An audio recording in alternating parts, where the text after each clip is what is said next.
the rally that we have started, according to Professor Aakintoye, have started yesterday.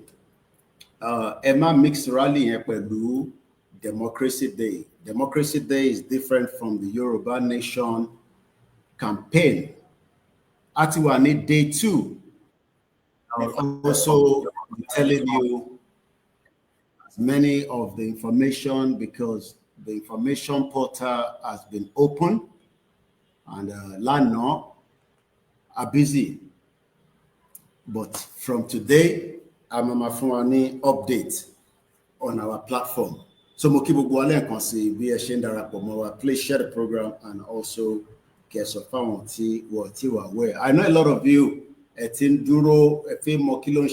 there's instruction is instruction. We follow the instruction and we would all succeed. We have a leader. Leader wabati soro. Eti leader ba solama tele. You are not the leader. It doesn't matter how you feel.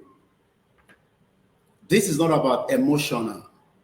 You can put your emotion to it, but inti leader bati so, we go with the directives. Ká ṣe báyìí, ká lọ báyìí, ọ̀nà báyìí ló yẹ ká gbà, ká gbójú ẹlẹ́gbà wọlé.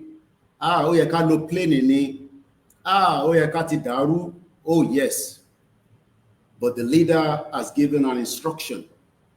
But problem tí a ní gẹ́gẹ́ bí ọmọ Yorùbá ni pé gbogbo wa ti di leader. Gbogbo ọmọ Yorùbá nísìn náà ti di leader. And látara bẹ́ẹ̀, ẹlòmíì gan tí ń sọ̀rọ̀ sí bàbá Aakintoye indirectly tó mọ̀. Ẹlòmíì tí ń sọ̀rọ̀ sí Olóyè Ìgbòho indirectly wọ́n lè máa mọ̀. Gbogbo ẹni máa ṣàlàyé fún wa nítorí pé ọ̀nà tó ní ká gbà kò sẹ́ni tó ní knowledge tó wọn. Tó bá yẹ pé ní knowledge tó wọn ni ti máa ṣe kó tó di pé bàbá Aakintoye gbé jẹ. I come with the fact. It doesn't matter how our emotional is. Ó yẹ ká ti spark. Are you listening to your leader? That is the first question. So sit back and let us start the program. It is Salo. I have told you that we will be busy when the rally starts. Alimani time. I have the time. I've been traveling in the meeting, but everything is still working as we want it. Okay, that's fine. You can sit aside.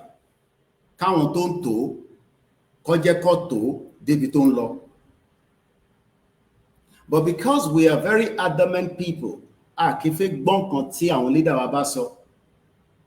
simple instruction, we cannot follow it just for 24 hours.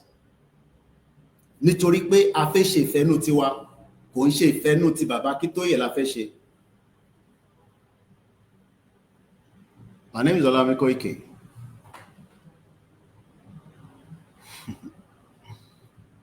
Ó bẹ̀rẹ̀ dé àbí. Mo mọ̀ pé mi lè fẹ́ wá gbọ́ nǹkan tí mi máa sọ. Where will I be? What position? At least I'm still at home. Within the context of where I told you I will be. Nígbà tí rally mama dé. So, ìyẹn ti eliminate. But let's sit back, share the program. I don't know how long we're going to stay. In between these broadcasts, I will be going into meetings and coming back out. But I still have to be out today because that is now the activating the command center of the Koikimedia platform. So till there is a need for me to pick up a call, I will pick the call. If there's a need for me to stand up, I have to. Because we have opened our 3 command center, one in Yorubaland, one in the UK, and one in Africa. Ó ti sú wa torí pé a fẹ́ gbọ́n kan tí bàbá Aakintoye sọ, so ti sú yín. Ẹ má kó sú yín. Let's start with this.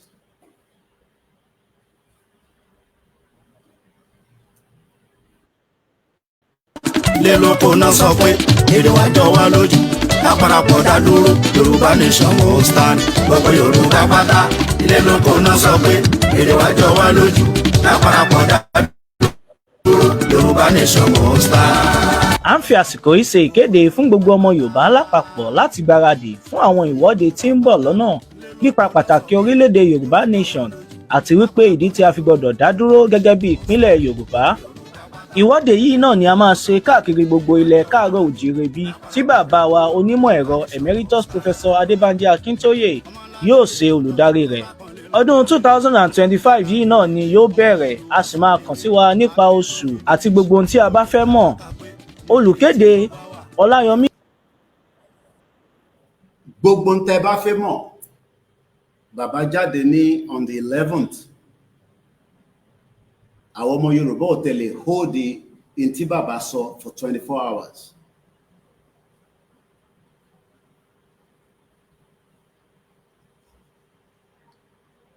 Gbogbo ohun tá bá fẹ́ mọ̀, bàbá ló máa sọ fún wa. Ẹ jẹ́ kí n put on record. Group kọ̀kọ̀kan ló máa pàṣẹ fún bàbá o.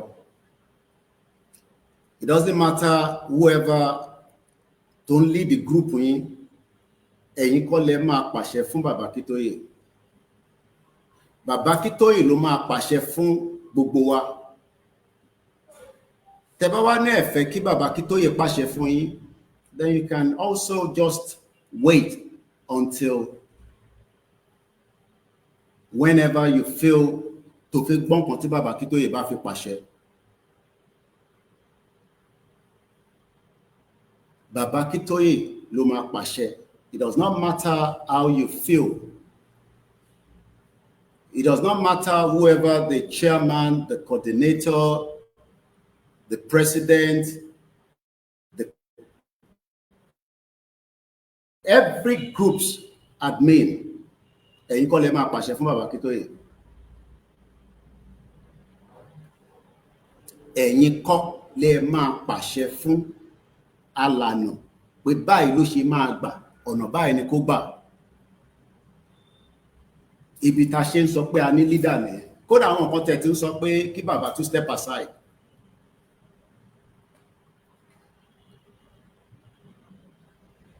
I promised Baba when I spoke to him yesterday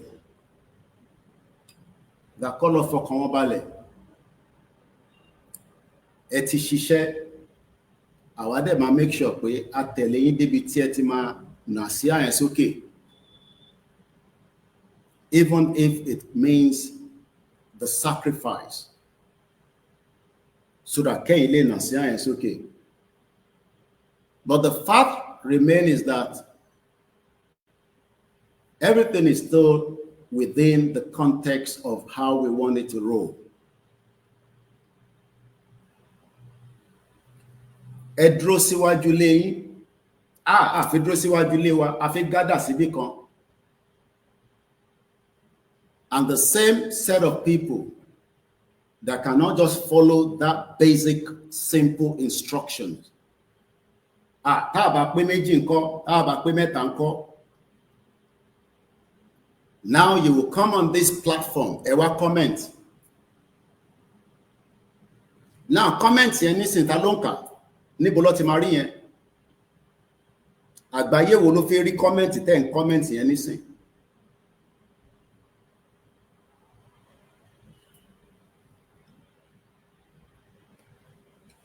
Ẹ̀yin tẹ́ follow that simple instruction, just a very tiny minority.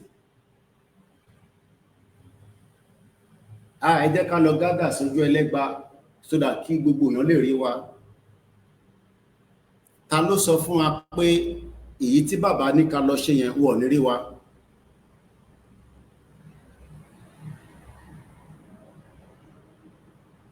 And I have said it many times on this platform that the problem ta mama ní náà ni pé I follow instructions, because instruction tí ẹni tó ń ṣe leader tó wà ní group yín sọ òun lẹ follow. And that is the most saddest part of who we are. We are just very ready. There's no doubt about it. But why can't we follow the instructions? See, America bá rán àwọn Marine wọn jáde. As I've been watching Trump give order. We káwọn Marine wọnú àwọn state kan l'America. Ǹjẹ́ Marine kan sọ fún pé kí ló dé tá ṣe fẹ́ wọnú bẹ̀? Tí òfin ò fún ẹ láyè nítorí pé o consult gómìnà state yẹn. I don't know. Ṣé ẹ máa fún wa ní setback? No. I'm just telling you so that moving forward, ká má tún ṣe mistake yẹn. Because I believe 99% of you failed in that direction. Nítorí pé a fẹ́ lọ blow bridge, a fẹ́ destroy airport. There's nothing wrong in all that. We can go in that direction. I love to go that direction as well. But why is it difficult to just stay in front of your house and take a picture and upload it? Gbogbo àwọn tó ń comment nísìn, tí a bá lọ gbogbo Facebook wọn kò sẹ́ni kankan tó upload anything lórí social media wọn. And this is the platform that we have been able to use for 5 years to pass a message. And that message is that níbo làwọn tẹ́ ń sọ yẹn wà, kó tẹ̀ tó di pé ẹ máa kó wọn jáde.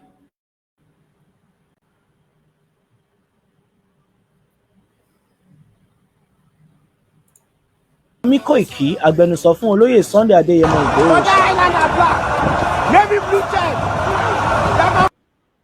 Tá a bá rí Ìgbòho àníjáde, ó dìgbà tá a bá rí Ìgbòho gbọ́dọ̀ máa wà báyìí kárí Ìgbòho. And it now makes me wonder when people say gbogbo wa ni Ìgbòho.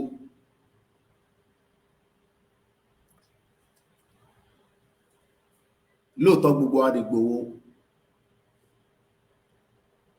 Baba give order to start the rally. Ṣé fi péjọ kan ní rally ni?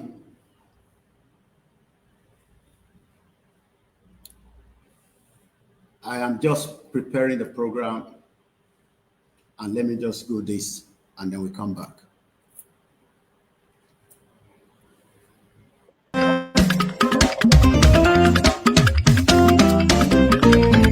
Koikimedia, Koikimedia, Koikimedia, we bring it the work closer to your doorstep. Koikimedia, Koikimedia, Koikimedia, we bring it the work closer to your doorstep. I was a lot by it. Àwa ló láṣà àti èdè gbígbédè lárugẹ nílẹ̀ Oòduà o, àwa gangan ni bàbá. Koikimedia, Koikimedia, Koikimedia, we bring the world closer to your doorstep.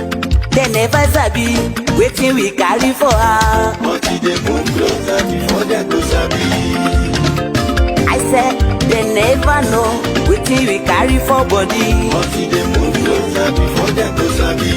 Ọ̀kín lọ lọ́jà ẹyẹ, ìníhùn ló ló lajú. Ẹyẹ tó lórí kòtò bí àdó ọgbẹ́jẹ lẹ́nu. Ká ṣiṣẹ́ fún ilẹ̀ bàbá wa, ká ṣiṣẹ́ fún ìlú bàbá wa, ká jùmọ̀ sowọ́pọ̀ ká lè tó dúdú àga. Òdúdú àkóbá lè gbé wá.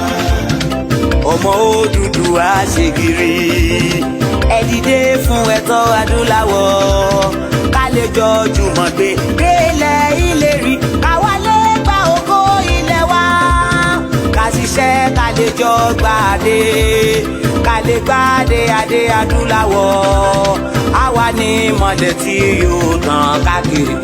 Ọmọ Odùduwà ni wá. Koikimedia, àwa là ń gbé tó lárugẹ. Ètò tó gbójú ògbó tí wàá máa ní. Kásá. Ẹgbẹ́ polówó ọjà wá kájé bùgbà yín jẹ. ètò tó pọ̀jù owó tiwa máa ní. À ń gbèsò lárugẹ, à ń gbàsà lárugẹ. ètò tó pọ̀jù owó tiwa máa ní. News and sports ẹ máa rí gbọ́. ètò tó pọ̀jù owó tiwa máa ní.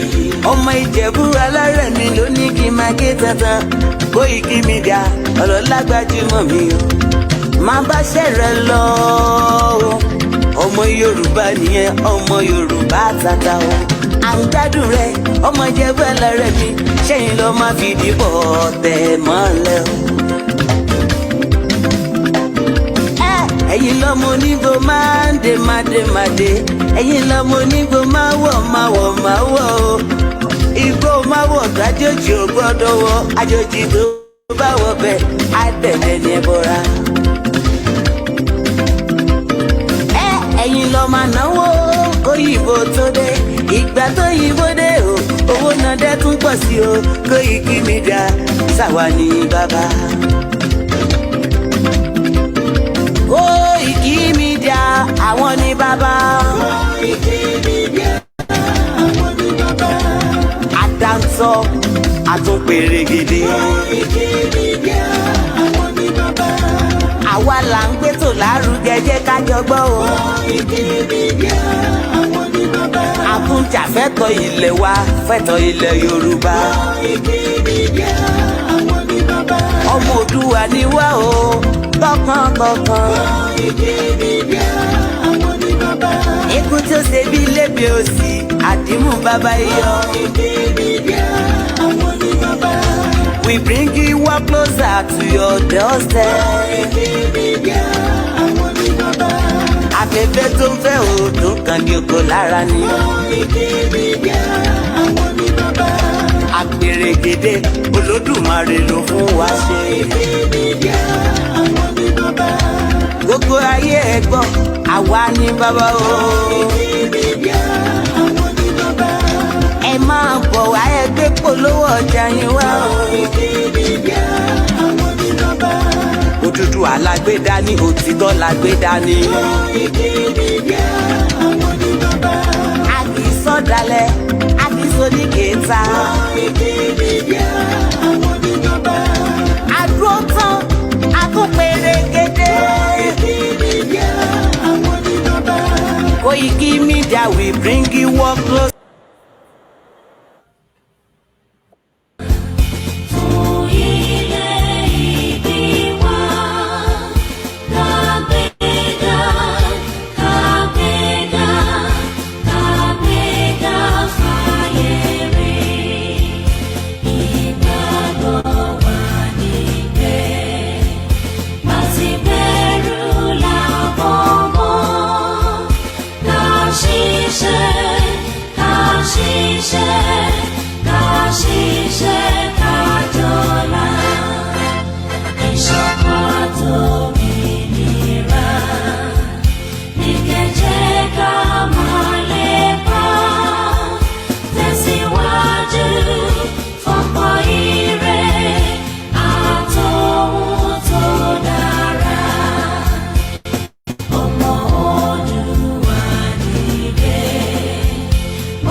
Boki Bubu, I say welcome back. My camera is still a little bit fluctuating itself there. Moki wa pe káàbọ̀ lẹ́ẹ̀kan sí kí gbogbo wa tí a ti ń darapọ̀ mọ́ wa. Lákọ̀ọ́kọ́ mo kí gbogbo èèyàn wa pé à ń dúró de ọjọ́, and finally we were able to get a date to keep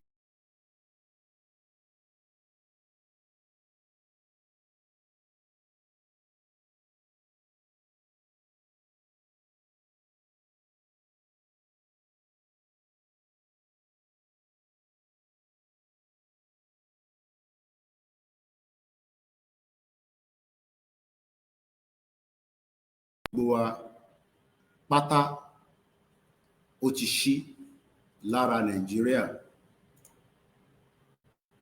But bí mo ṣe sọ, Nàìjíríà náà fight back. Ó dẹ̀ ti di dandan pé ká defeat ẹ̀. So mo kí gbogbo wa pé a kú oríire. Pé ó ṣojú ẹ̀mí bàbá wa, ó dẹ̀ ṣojú ẹ̀mí gbogbo wa.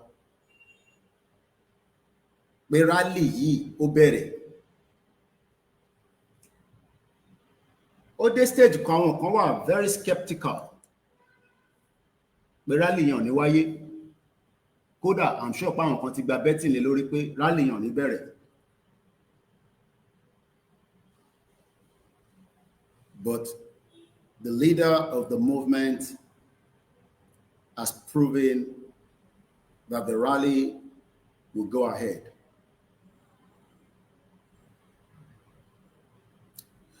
The question that àwọn tó ń béèrè ni pé why tó ṣe jẹ́ kí rally bẹ̀rẹ̀ báyìí? Ṣé rally ló ń pe lé? Ẹ jókòó síwájú lẹ́yìn kẹ́ máa ṣe rally. Ẹ jókòó síwájú lẹ́yìn ká wọṣọ funfun. Ẹ jókòó síwájú lẹ́yìn. That has been most of the question in the last 24 hours. Because tabadika wo látàná títí dèní a ṣe kọjá a bit of 24 hours. Because aago méje ló ní kí gbogbo wa jáde. But ẹ jẹ́ ká gbọ́ bí bàbá ṣe sọ. Ká wá bẹ̀rẹ̀ sí ń wo the pros, the cons, and the why tẹ́yìn béèrè yẹn. But I have a lot of information, but it's not for the public. But in tí mo kàn fi sọ fún gbogbo wa ni pé kò ń ṣe jọ́ kan ní rally. Wọ́n níjọ́ kan ní rally. The rally goes until yours, mine, our quest, our demands are met.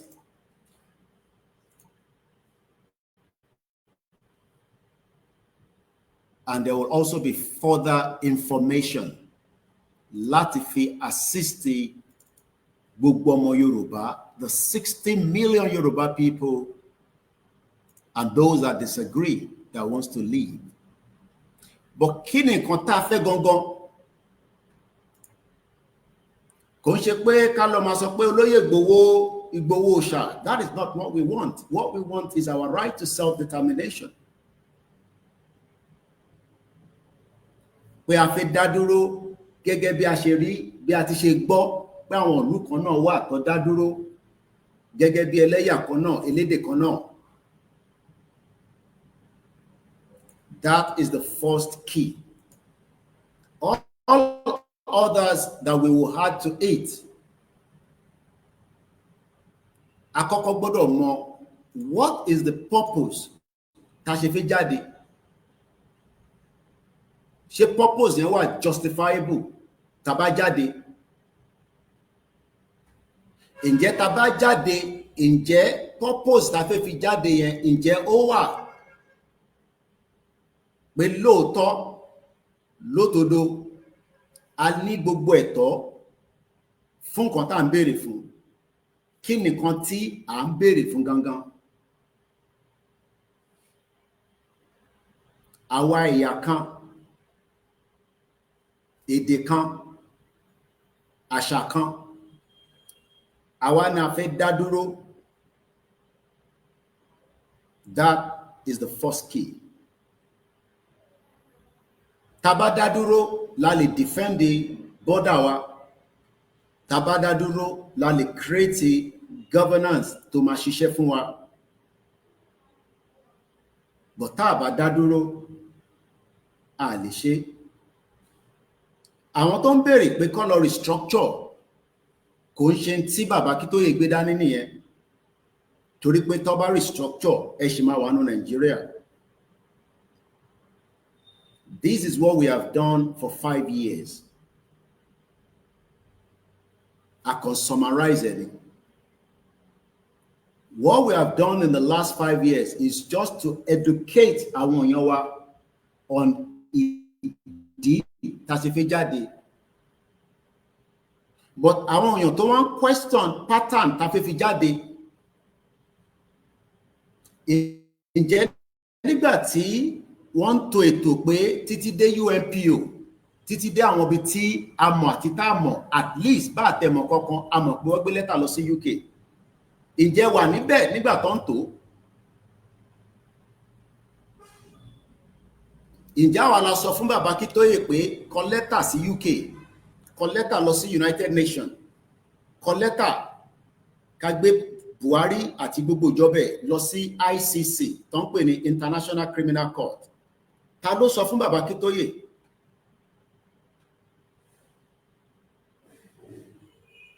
Ó ṣe wá jẹ́ nísìn tí bàbá wa ní ká lọ ní bá ṣe fẹ́ bẹ̀rẹ̀ yìí, why ta wá ń question ẹ̀?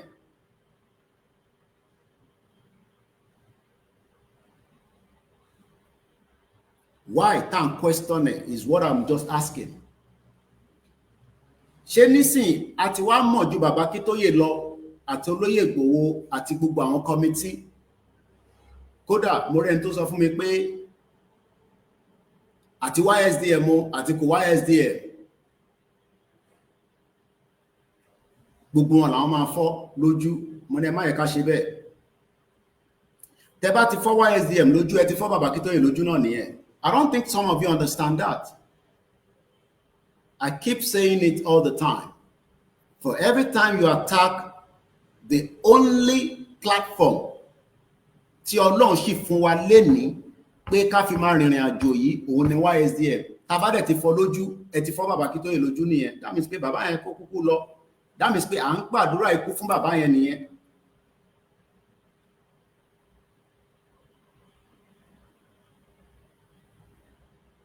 Kò sí any feelings yín tí bàbá yóò ní lọ́kàn. I was on the phone with him more than 3 times yesterday. And all our leaders, including Igboho, but all that are private conversation, not for public. There was meeting all the way through títí dálẹ́. Mo kí gbogbo àwọn coordinators. Mo kí gbogbo àwọn state coordinators.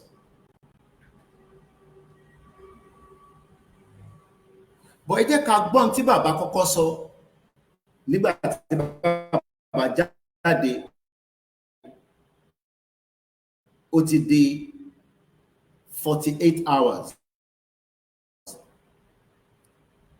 Gbogbo tá à ń ṣe ó ní record.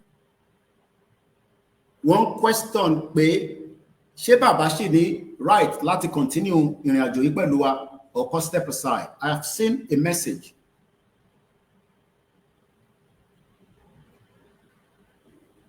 A ti gbọ́ many of ẹ̀yin tẹ́ jẹ́ observer. But nígbà tí bàbá yìí tó pull out kúrò láàrin àwọn Afẹ́nifẹ́re pé ọ̀nà tẹ́yìn ń gbà yìí, ọ̀nà yìí ò ń ṣe ọ̀nà tó máa gbé ọmọ Yorùbá jáde dé ibi tí wọ́n ti máa rí ògo wọn lò.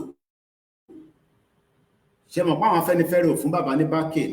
At least I begged the late bàbá wa Ayọ̀ Adébánjọ, èmi àtolóyè Ìgbòho, adọ̀bálẹ̀ abẹ bàbá yẹn pé kó jẹ́ kí wọ́n sowọ́pọ̀ pẹ̀lú bàbá Akintoye so that kò ní jẹ́ pé bàbá Akintoye nìkan là ń rí bí bàbá. Kò ṣe pé kò sáwọn bàbá mi lẹ́gbẹ̀ẹ́ bàbá Akintoye, but Afẹ́nifẹ́re has a big platform. Tó bá jẹ́ pé Afẹ́nifẹ́re endorse, even as they have 2 fractions, ìkan ṣiṣẹ́ pẹ̀lú Tinubu, but ìkejì is either there and there. Kò ṣe pé kò like nǹkan tá à ń ṣe, but wọ́n endorse officially because lórí restructure ni bàbá Ayọ̀ Adébánjọ kú lé lórí. Ṣé a tún wá ń gbàdúrà nísìn pé kí bàbá Akintoye náà kú kó má rí Yorùbá nation gbà fún wa látara pé pattern ọ̀nà tó fẹ́ gbà tí àwa dé disagree pẹ̀lú ẹ̀, tí kò dẹ̀ ti sọ fún wa pé òun ti jáwọ́ àbóhùn ṣe mọ́, àbí in tí wọ́n ní ká bẹ̀rẹ̀ yẹn wọ́n ní ìjọ kan la máa fi gbà. I don't have the details of gbogbo tó máa ṣẹlẹ̀ until tá máa fi ní àtiwà officially become a country. The end there ni kó yẹ kí gbogbo wa máa sọ pé ó gbọ́dọ̀ ṣojú bàbá Akíntóyè kó dẹ̀ ṣojú èmi náà kó ṣojú ìwọ náà. Mo kàn ń pè wá ṣàkíyèsí.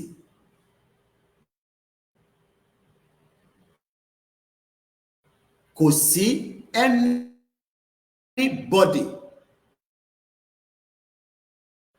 tó tún lè sọ̀rọ̀ against the bàbá Akíntóyè nígbà tó bàbá ti torí pé bàbá wa ni bàbá tí ó dẹ̀ nífẹ̀ẹ́ ọmọ Yorùbá dénúdénú at his age at 90 years old. Mo ti sọ fún wa bàbá ò ní sọ gbogbo ntẹ́mi bá ń sọ as a journalist, as ọmọ Yorùbá, as someone that have lived in Europe for 27 years. Ìjà ni ìdí máa pẹ́ra sí. Whether we like it or not, whether the rally starts yesterday, it will end in 10 days, it will end in 3 months, in 6 months. Into the máa fi mú ìjà yẹn wá, màá ṣàlàyé later on. Kò ṣe pé láti jáde láti bà nǹkan jẹ́ to start the rally is the issue. But why have we not just listened fún Bàbá Akíntóyè fún at least 24 hours? Ìdí dẹ̀ ni pé many people tó wà nínú different platform ẹ ti gbọ́ whispering nínú platform yìí pé platform tẹ́ wà yẹn o wọ́n ní kẹ́ má gbọ́ nǹkan tí Bàbá Akíntóyè sọ.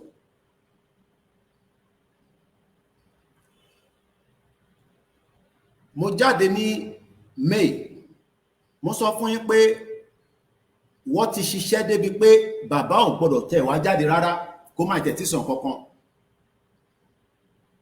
And I put that aside. Èyí tó kù ó dọjọ́ iwájú á jáde nínú ìwé mi.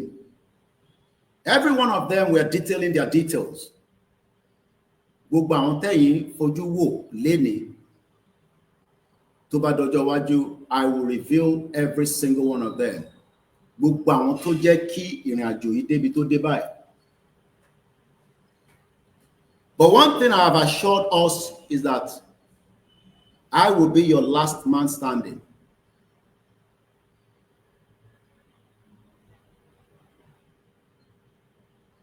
And that still remains so.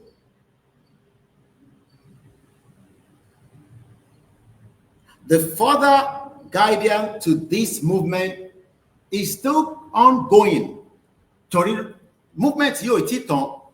In tó ń pè ní movement ni pé in tó sì ń rìn síwájú kò ń ṣe kó ti bàtà bá ní ká jáde síwájú ilé wa ṣé wọ́n ní tá bá ti jáde yẹn à ní jáde mọ́ ni àbí movement yìí ti tán síbẹ̀.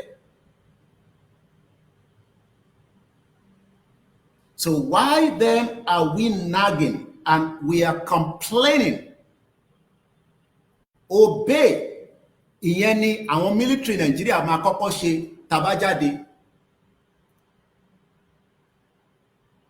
Àwọn máa kọ́kọ́ obey ìjọba pé ẹ lọ ṣe nǹkan báyìí kó tó di pé àwọn máa tún wá ní àwọn tó máa jù wọ́n lọ tó máa sọ pé intẹ́ ń ṣe yẹn ẹ má ṣe bẹ́ẹ̀. Kí ló dé tí ìtọ́ ní káwa náà lọ ṣe? Kí ló dé táwa ọ̀tẹ̀ ṣe? All we have done in 24 hours is we have all nagged. And I just understand that for me, we are all charged up and ready to go. And there's nothing wrong in that.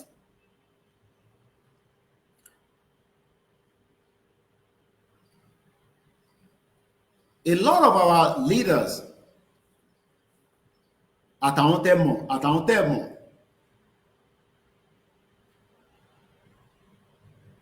they are working for a successful outing. Torí wọ́n ní rally tá ń bá lọ yìí, òun ló gbọ́dọ̀ fún wa ní final destination wa. And it's not going to happen in one day. Kódà tẹ́ bá jáde lánàá, they are shut down everywhere. Lè gba Yorùbá nation náà lánàá. Torí pé ìjọba tí ó wà lórí oyè náà máa ṣe kinní yẹn fún wa, àwa náà dẹ̀ máa padà ṣe fún wọn. But why is it that we could not just wait for 24 hours, 48 hours, 72 hours for the next directive? That is the question I'm asking. It is not too late. Mokibugwa. Nobody will be blamed for anything, but moving forward, when we have instructions from the national leader,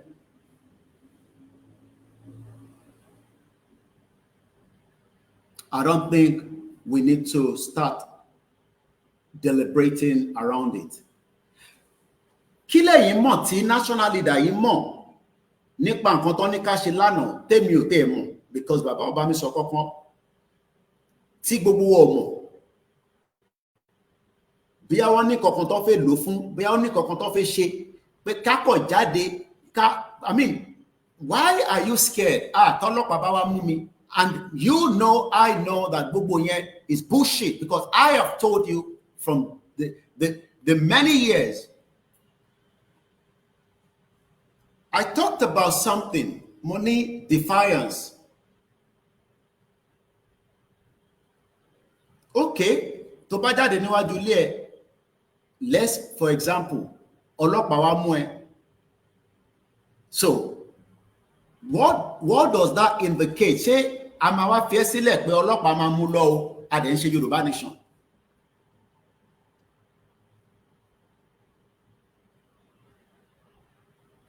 I had no other choice than just to say,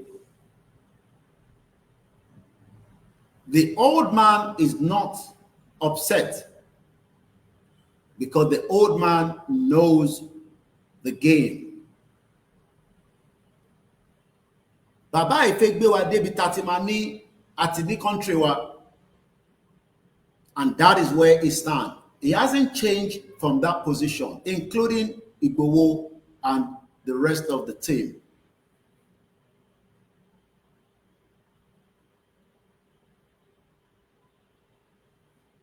And we should be grateful to have all these leaders at this particular time.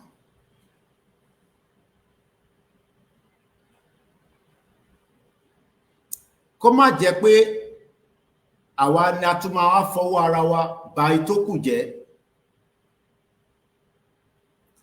Imagine tó bá jẹ́ pé bí bàbá ṣe sọ, ìwọ̀nba wa tí a tẹ̀ gbọ́ la producing tí bàbá sọ.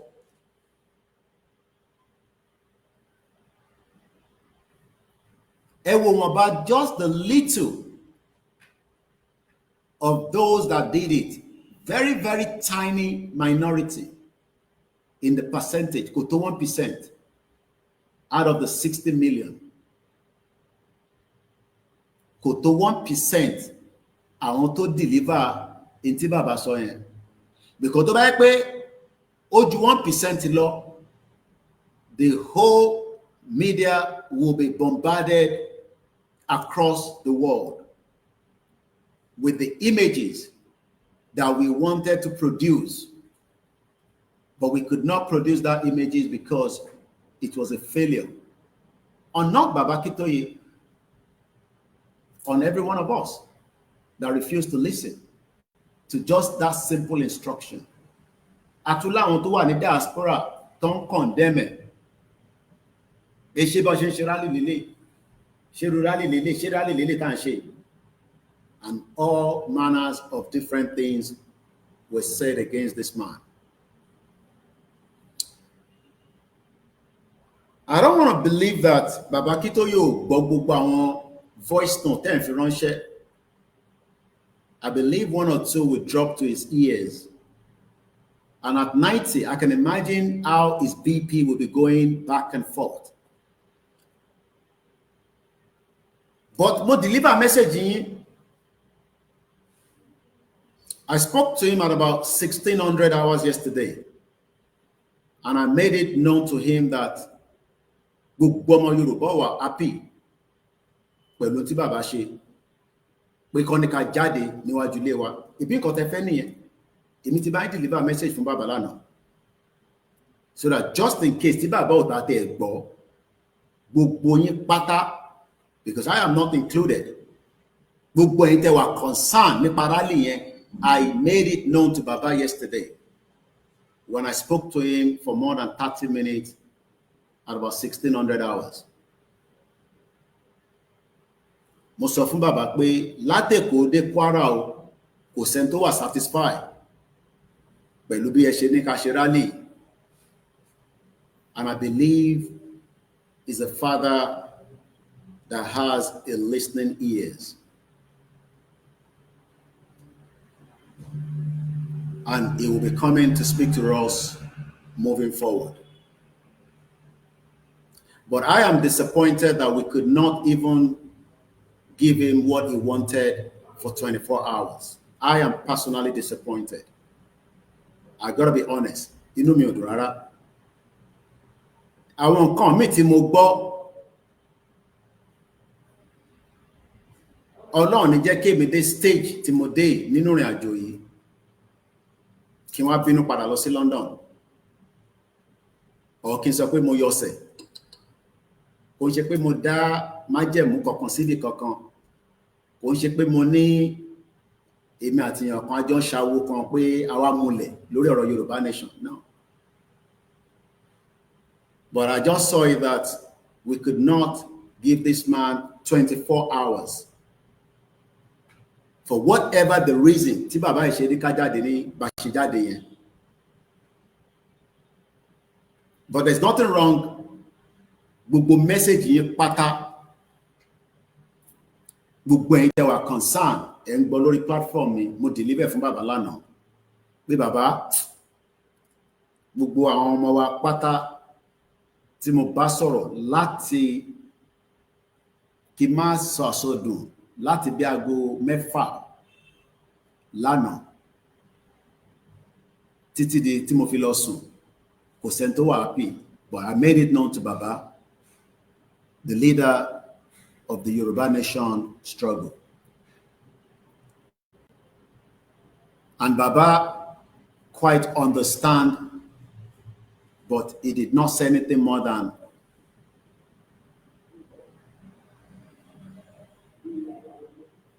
Baba fúnra jáde, Baba máa wá sọ̀rọ̀ later láti sọ the moving forward. Mo kí Olóyè Igboho, I have nothing to say from him to any one of us. But Igboho is constantly being updated. Constantly being updated by myself and many of all our other leaders. Moki Kayode Emola, the deputy of the YSDM, to represent our Tajeda diaspora, whether you are in Turkey, Europe, America, Canada, títí dé gbogbo bí tó bá ń pè ní Russia, Asia. Kayode Emola is representing us. Also working around the clock. I have already spoken to him again this morning. Mo lọ bẹ̀ mo kí George Akinola, the home base that represents Yorubaland, títí dé gbogbo ibi tá ma ní Africa. Mo kí Kayode Emola àti George Akinola. Mo kí gbogbo àwọn state coordinators. I will leave their name just for security purpose. But láti Kwara, wọnú Kogi State, Ondo State, títí dé Ọ̀ṣun State, wá sí Ọ̀yọ́, títí dé Ògùn State, tá fi wọnú Lagos. Mo kí gbogbo àwọn state coordinator. They are being debriefed constantly. Mo lè sọ fún gbogbo yín bẹ́ẹ̀. And they would also be communicating fún gbogbo èyí tí ẹ jẹ́ state tẹ́ wà lábẹ́ wọn. Be rest assured.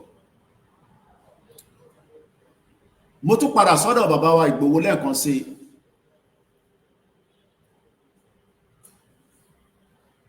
For the job is doing behind the curtains. He's currently in Germany.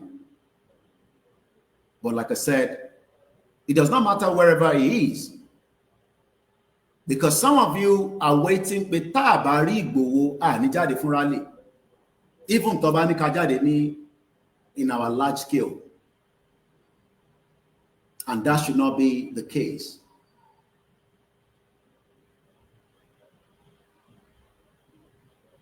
It does not matter the development ban change as we go into this rally, because things will be updated by the world media, the home-based media, and all other independent media. Pata pata.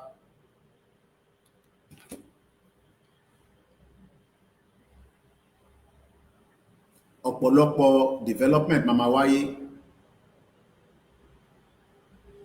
Mo fẹ́ ká remain as charge bí ó ṣe wà lẹ́mìí wa. Mo fẹ́ ká yọ yẹn kúrò rárá látara in tó ń bọ̀ látàná títí di 24 hours. 24 hours ṣe pé ní 7 o'clock, because a máa gbọ́n tí bàbá sọ in just about few minutes nígbà tí wọ́n bá wa sọ̀rọ̀ on the 11th for about 7 minutes or thereabout lórí world media. I was there. Gbogbo media ló pé sínú ẹ̀. Media tó bá dẹ̀ wà available for whatever reason is fine. I want us to remain firm and focused. Ibi tá fẹ́ lọ yẹn gangan náà la ṣe ń lọ. And nothing must change our spirit. Lẹ́ẹ̀kan sí, I passed the message on behalf of every one of us, because if I've listened to all your messages and complaints, even though I am not pleased, pẹ̀lú complaint tẹ́ mú wá lórí pé ọ̀nà tí bàbá ní ká fi jáde, it does not matter. What matters is that the rally is not one day, it is not 2 days. The rally is the final rally tí a fẹ́ fi gba country wa. Ọ̀nà tá fẹ́ fi gbà yẹn lẹ fẹ́ kí wọ́n expose síta.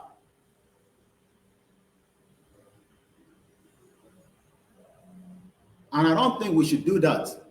Tó bá yẹ pé lóòótọ́ legitimately a fẹ́ kí country kó ṣojú wa.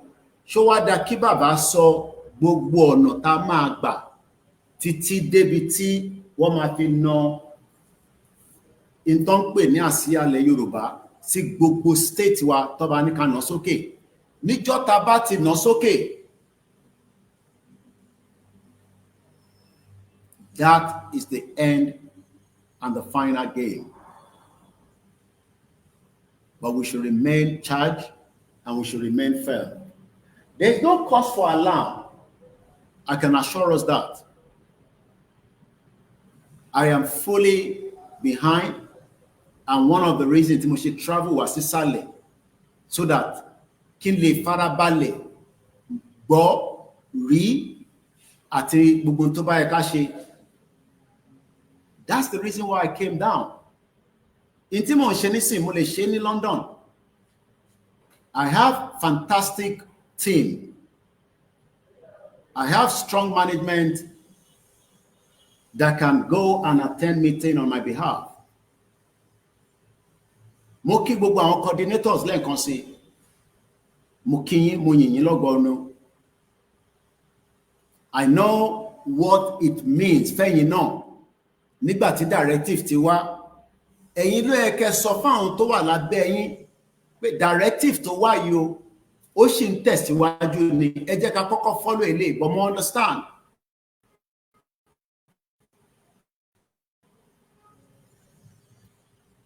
wọ́n dẹ̀ ní tó bá kó orí gbígbẹ mo lè gbé call yẹn nísìn because mo ń present máa pè yín mo ti rí call yín mo ní lè gbé nísìn ó máa disturb ohun tí mo fi sọ ẹ fún mi ní time ẹ má bínú sá. in tí mo fẹ́ kí gbogbo wa understand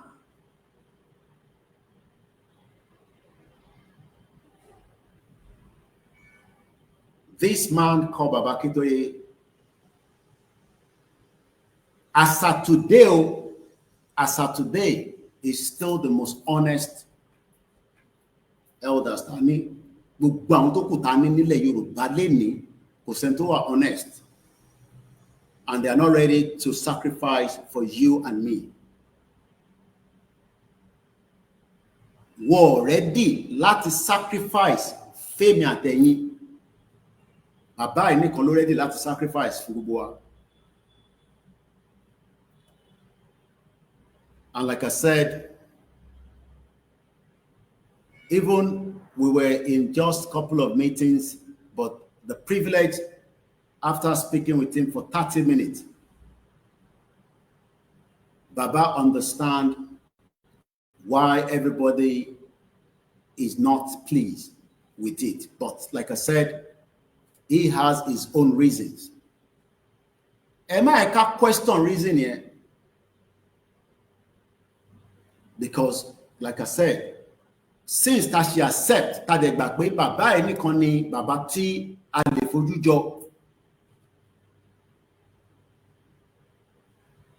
tó bá tẹ̀jẹ́ pé wọ́n wá pé mẹ́ta ṣe mọ̀ pé àtúlọ complain fẹ́ lómi pé eléyìí tá fojú jọ yìí ó dà ń pé kò lọ bá ṣe fẹ́ o.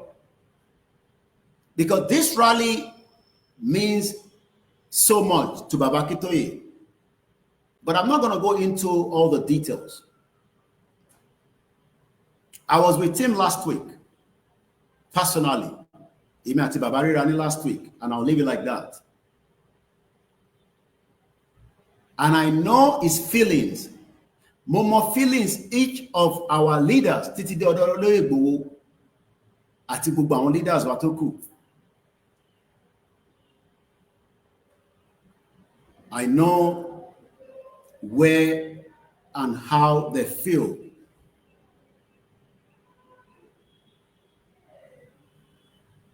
Nígbà tí ìyàwó Baba Aakintoye kú, kọ́lọ̀ fọ́run kẹ́ wọn, ìyàwó Busola Aakintoye, may her soul continue to rest in peace. Bàbá ní ó sọ fáwọn kẹ́mi tó bọ́ lára ẹ̀.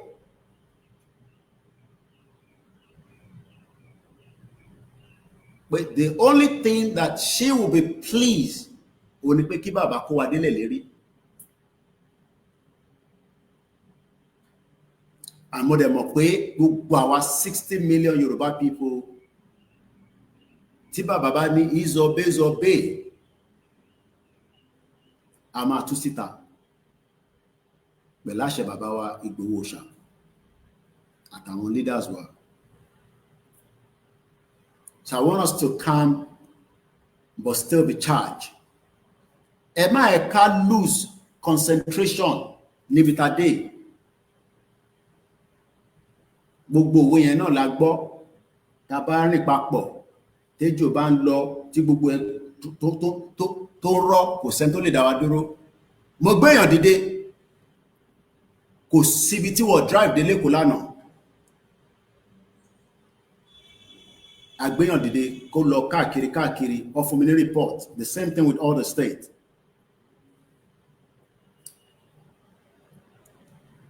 Two things yesterday. Àwọn tó ń ṣe democracy wọ́n ṣe àti ṣe tí wọ́n tán lánàá. So ṣé ó stop with àwọn ṣe lọ báyìí?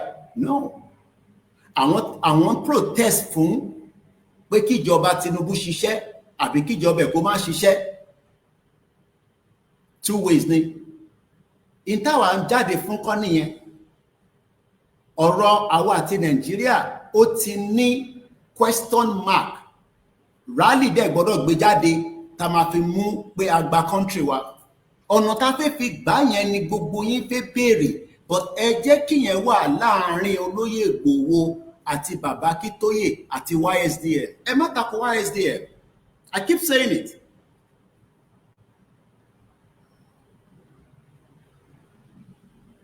Kàkà ká bá tako YSDM, àwa tá wà ní diaspora, ẹ ràn wọ́n lọ́wọ́, ẹ fi owó ràn wọ́n lọ́wọ́, nítorí pé the final lap tá wà yìí, tí Lewis Hamilton, ẹni tó bá mọ Formula 1, tó bá ń drive nínú Mercedes, tó bá ń lọ towards the final laps, tí táyà yẹn tó bá rí títí air, wọ́n máa calculate títí dé air tó wà nínú ẹ̀, tó bá wà a little bit less, kí lẹ rò kó lè ṣẹlẹ̀ sí mọ́tò yẹn?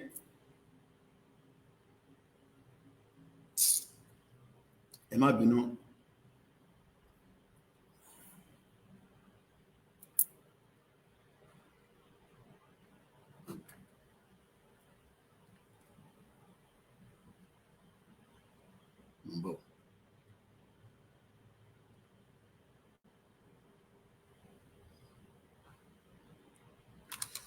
So the reason tí mo sọ pé kẹ́ login sí gbogbo YouTube yẹn kò ń ṣe gbà tí bá ń ṣe program lẹ́yìn ọmọ login.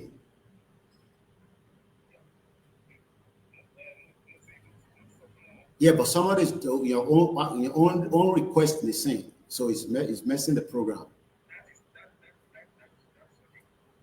Just speak to him. Ẹ má bínú. Mo fẹ́ kọ́kọ́ wá bínú tó bá yẹ pé mo wá fẹ́ ṣe program yẹn, but I was warned not to. Pé kí n má bínú rárá. Èmi náà fẹ́ bínú, bẹ́ẹ̀ náà ṣe máa ń bínú, bẹ́ẹ̀ náà ṣe ń bínú. But I was warned not to. Pé kí n má fi bínú wá ṣe program yẹn rárá. Mo kí mom sí mi dáadáa. Mo dẹ̀ kí àwọn ìyàwó mi. Mo dẹ̀ kí gbogbo ẹ̀yin tí ẹ̀yin náà jẹ́ bí advisor fún wa. Torí àwa náà gbọ́dọ̀ láwọn tó máa advice wa bá ṣe ń ṣe program. So mo kí gbogbo wa. Níbo la wá dé? Koiki, gbogbo ètò tí sọ ya ti gbọ́, kí ló kù nísìn? A ṣì ń tẹ̀síwájú. Ìrìnàjò yóò dẹ̀ ti bàjẹ́, kò dẹ̀ ní bàjẹ́.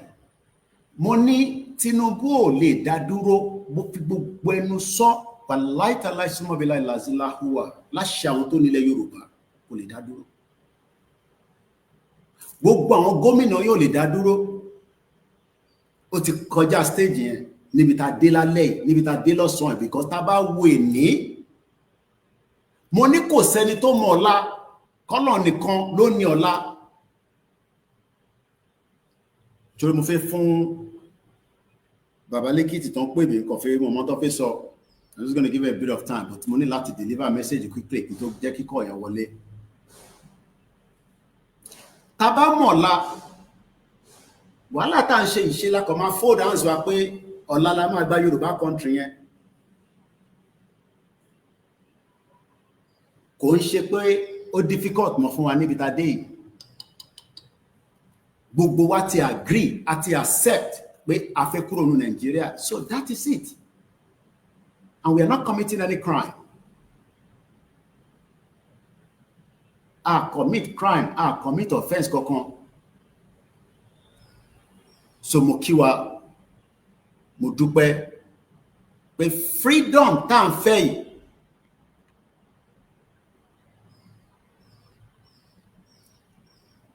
ó ti kàn án lọ́wọ́, kò dẹ̀ sẹ́ni tó lè gbà lọ́wọ́ wa. Wọ́n lè gbìyànjú látara pé àwọn ní more resources jù wá lọ. There's no doubt about it. Kódà mo gbọ́ débi pé ní Ìkẹjà ìyẹn lánàá,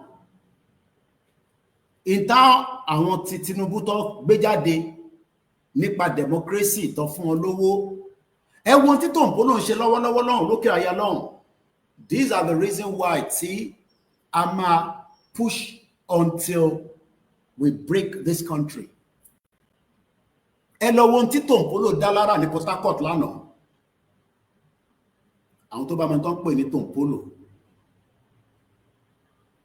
Àwọn tó ń jẹ Nàìjíríà lọ́dọ̀ Ọlọ́run nìyẹn. Ẹ jẹ́ káwọn máa jẹ Nàìjíríà lọ́dọ̀ Ọlọ́run káwa cut off. Torí pé they are part of the problem. Tẹ́ bá lọ wo Port Harcourt lánàá.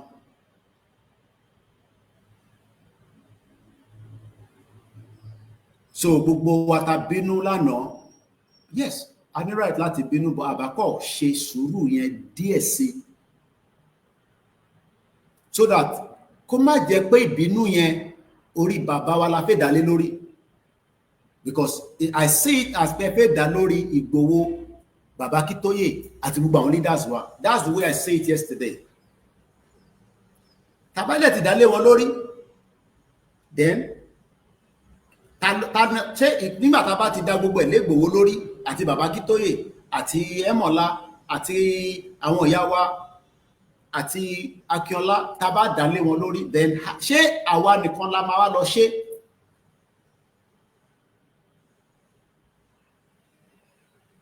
Mo kí mọ̀ sí mi ẹ káàbọ̀. So mo bẹ̀ wá, a ti kọjá stage tẹ́yìn ń rò, a ti cross hurdles yẹn. It's just a matter of time. Àwọn kan máa sọ so many things. A ti kọjá stage téèyàn kan máa sọ fún yín ládùúgbò ẹ pé Yorùbá nation lè bọ́ sí.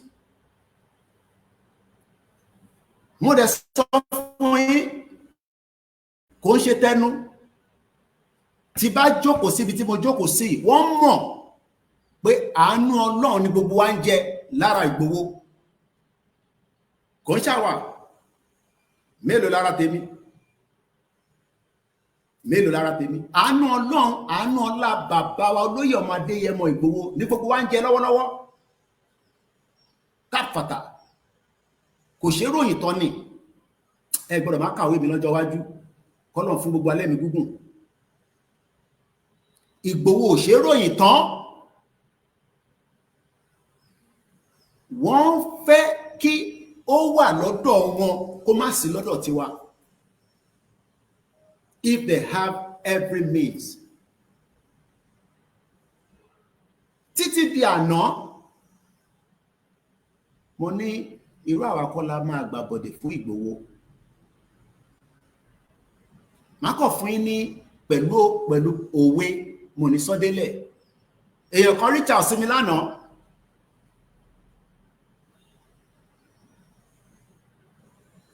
Ó fẹ́ connect pẹ̀lú Ìgbòho. Èèyàn ńlá lọ́dọ̀ yín lọ́n ní zoo country yẹn. Bọ̀ ẹ mọ̀ pé wọ́n ní wá direct wá tún gbẹ́ lòmí dìde. Mo á pọ̀ ọmọdé yẹn mọ́. Mo ní bá mi o. Bye. Mo fi picture àti gbogbo details mo forward ẹ̀ sí lóye. In tó lóye sọ, ẹ jẹ́ kémi yẹn kó wà láàrin àwa méjèèjì. Tẹ́ bá níwọ̀ gbọ́ wa, wọ́n ti gbọ́ pé Yorùbá ń lọ. Bàbá Akíntóyè, Ìgbòho, YSDM, wọ́n máa kó gbogbo wa délẹ̀ lérí. But ẹ má jẹ́ kó jẹ́ ẹnu tiwa la máa fi àbùkù lé wọn lórí.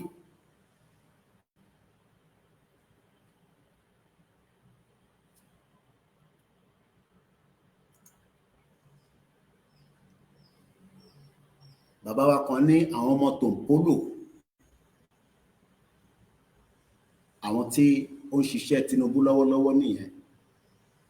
Ìjẹ́ tó bá yẹ pa jáde lánàá, tí Tòǹpólò bá jáde tó bẹ̀rẹ̀ sí yìnbọn fún wa, lóòótọ́ afárá pẹ̀lú ìṣẹ̀ṣe agbádànù. I am just saying, I don't have any evidence to that. Mo kàn sọ ǹjẹ́ gbogbo nǹkan ni wọ́n múra sílẹ̀, but wọ́n mọ̀ pé ntí wọ́n fẹ́ ṣe ní 2021 àjẹkọ́rí ṣe mọ́. Gbogbo alamu tó ṣẹlẹ̀ ní 2021. 3 days before the most important rally tí gbogbo wa sọ pé yẹ ká gádà síbì kan náà ká fi lọ ṣe lẹ́kọ̀ọ́ ni wọ́n wá attack Ìgbòho mọ́lé. Wọ́n pa tán ó kù díẹ̀ ni. But ẹni tí Ọlọ́run ní ẹ̀mí rẹ̀ ò sí lọ́wọ́ ẹni kankan, ẹni náà lè kú. Àníṣe ní gbogbo plane tó blow lánàá torí plane yẹn explode ni. Ṣé mọ̀ pé èèyàn kan survive ẹ̀ ní India? Ẹ gbọ́ mi yé.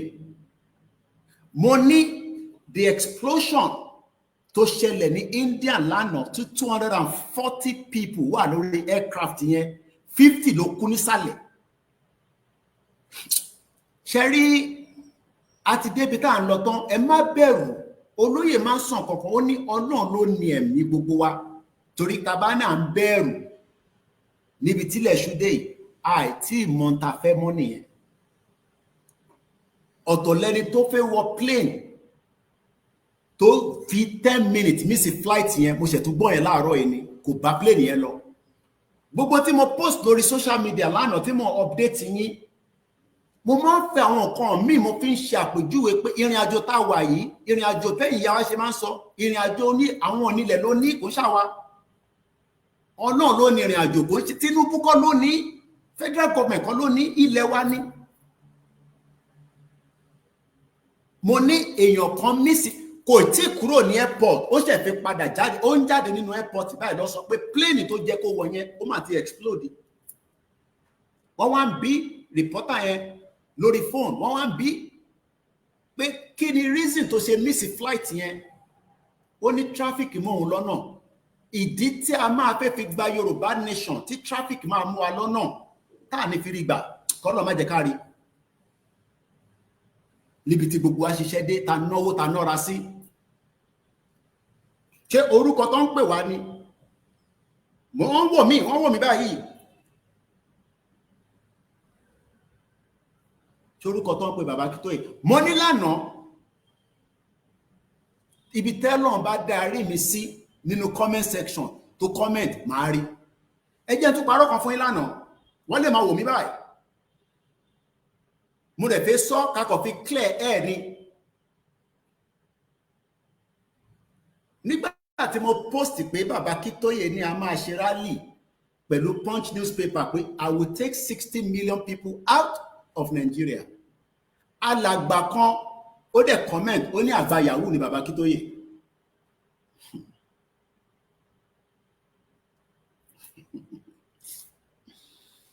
Mo wá rí comment yẹn. Man, okay.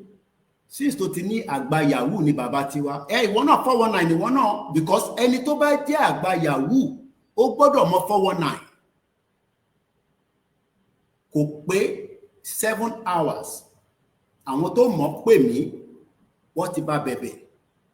Pé kí má ṣe bẹ́ẹ̀, pé kí ló ṣe, mo wá send the message tí mo screenshot ẹ̀. Mo wá send ẹ̀sẹ̀ni tó pè mí yẹn. Kódà ìgbà tó ń pè mí mo wà nínú meeting. Ẹni tó bá jẹ́ grandfather tó lè pè ní àgbà yahoo.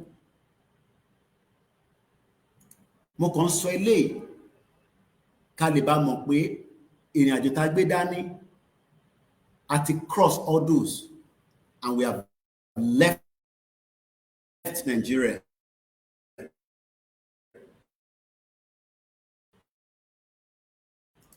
Ibi tó kù sí ni pé a kàn nọ́ọ̀kẹ́ lórí ni. Pé nígbà tó ti pé bàbá tèmi ní àgbà yahoo, ìwọ náà gbọ́dọ̀ jẹ́ 419. O gbọ́dọ̀ ti mọ ẹni tó bá ń ṣe 419 náà ló máa mọ àgbà yahoo. Ìyẹn mo ṣe ń sọ nísìn. I pull down all those posts. So gbogbo àwọn ọmọ Yorùbá dẹ̀ lẹ́ni ẹni dẹ̀ wà ní UK. Kódà ó tún wá sọ̀rọ̀ débi pé ó ní nígbà téèyàn kan gbé problem wá àwa Yorùbá nation náà ràn lọ́wọ́. Wọ́n sọ fẹ́ kódà ẹni yẹn mo sọ fún pé ẹni tó sọ yẹn kọ́ ní kó fi ògùn ẹ̀ búra pé nígbà tí ó ní problem ní UK èmi ò bá dá sí ní information àti advice. Ẹ kò mọ̀ sọ fún pé èèyàn kan ti dé sí Nàìjíríà tó deport. Ẹ jẹ́ ká wà careful. Lóòótọ́ à ń ṣe Yorùbá nation. Ara ń ta wá, ara ń ta gbogbo wa, ara ń ta èmi náà, ara ń ta wọn náà. But kò wá dàbí pé ká sọ̀rọ̀ sí bàbá Akintoye. Ẹni apologize. Kódà later mo dẹ̀mọ̀ pé ní nọ́mbà mi lọ́wọ́ tá ti sọ̀rọ̀ rí ní 2023. Bóyá àwọn tó tẹ̀lé ìyá ti bí lọ, all of a sudden, wọ́n sọ bàbá Akintoye àti Ìgbòho dólè, olè ọ̀sán gan. But we resolved the problem yesterday. Mo dúpẹ́ f'Ọlọ́run. So ẹni yẹn kò ń ṣe 419. Ó pe bàbá wa, bàbá gbogbo wa ní àgbà Yahoo. Lèmi náà ṣe sọ pé 419 lòun náà. Wọ́n ti bá bẹ̀bẹ̀.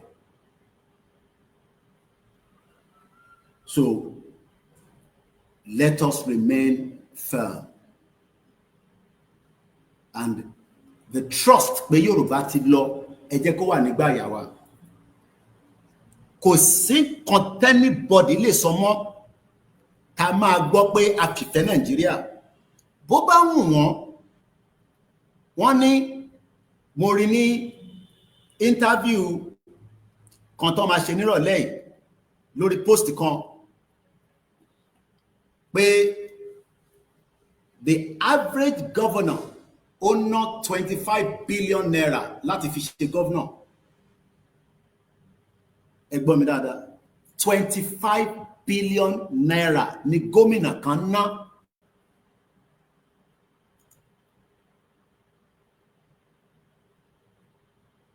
Senator ó máa ná nothing less than 4 billion. Ní UK tèmi wà, ṣé mọ̀ pé wọ́n probe mayor kan ní Leeds fẹ́yìn tí ẹ ṣì ń dispute.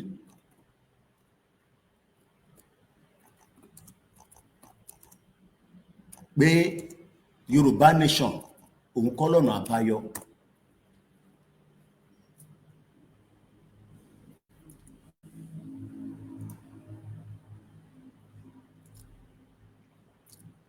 Koiki mo sọ fún yín pé bíbá ní international platform yìí. Mo ti rí news yẹn, mo fẹ́ wo picture ẹni yẹn fún wa. Ọkọ ẹ̀ politician ni, ìyàwó ń gbé ní UK. These are what they don't want you to know. Ìdí tó ṣe ń fìyà jẹ gbogbo wa torí pé a lè question ni kí ni source of income wọn, níbo ló ti rówó, níbo ni wọ́n ti rí owó.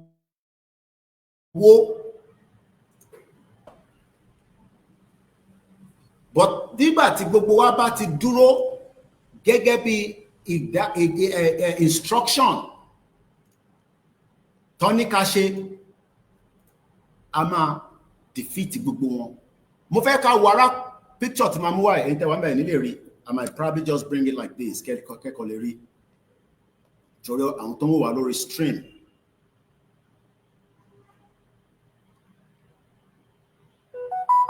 Mo fẹ́ ká wo picture tí mo fi sórí screen yìí. Arábìnrin tẹ́ ń wò yìí, ọkọ rẹ̀, arábìnrin tẹ́ ń wò yìí, the husband is a Nigerian politician.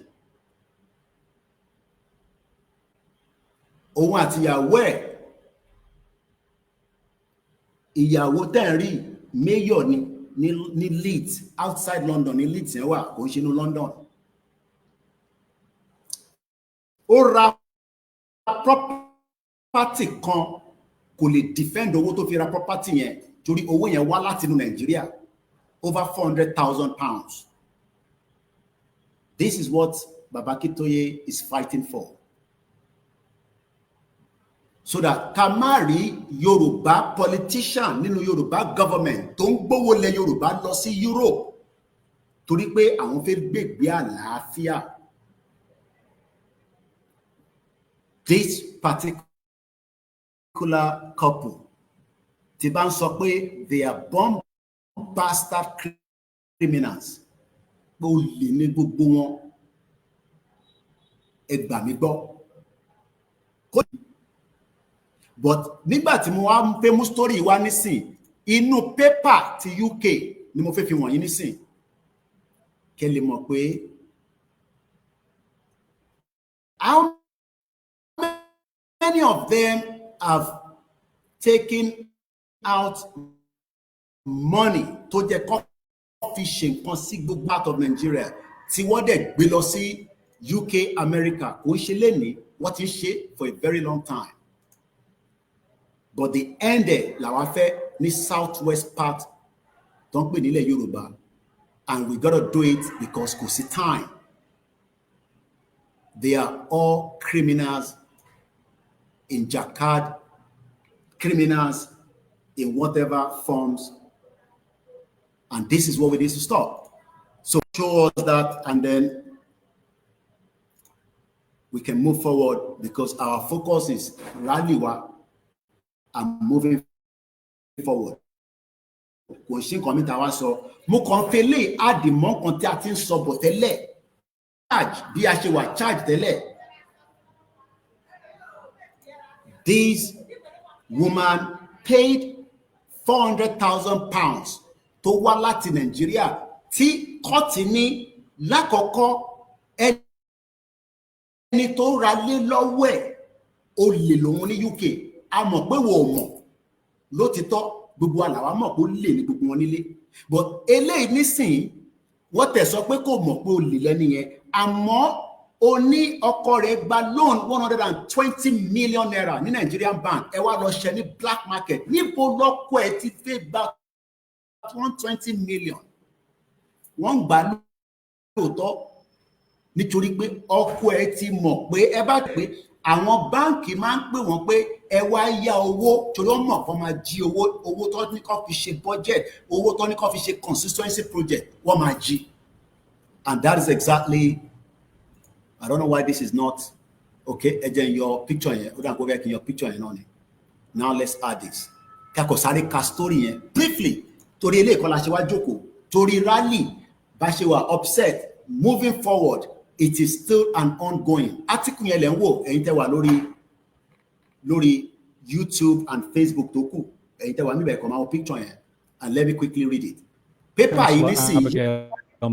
Marshal Kutong has become the 130th Lord Mayor of Leeds. Should be supported through Nigerian Senator and Lord Mayor consort, Senator Sunday Marshal Kutong, and she takes over from Councillor Al in the UK to study at the University of Leeds as a postgraduate student in the Politics and International Studies Department in 2000.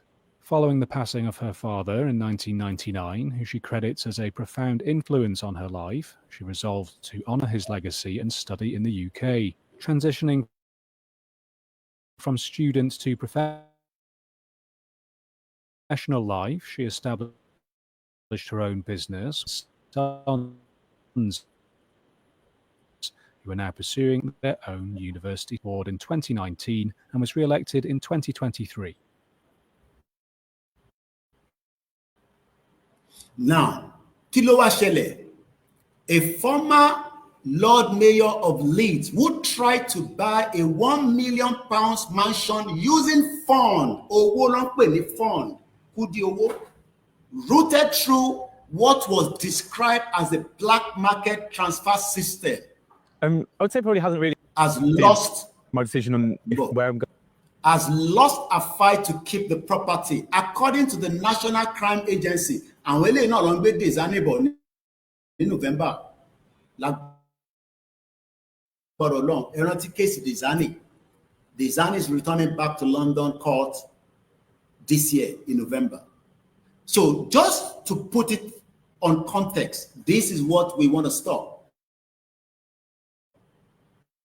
In Tonjek, have been suffering for 20 years.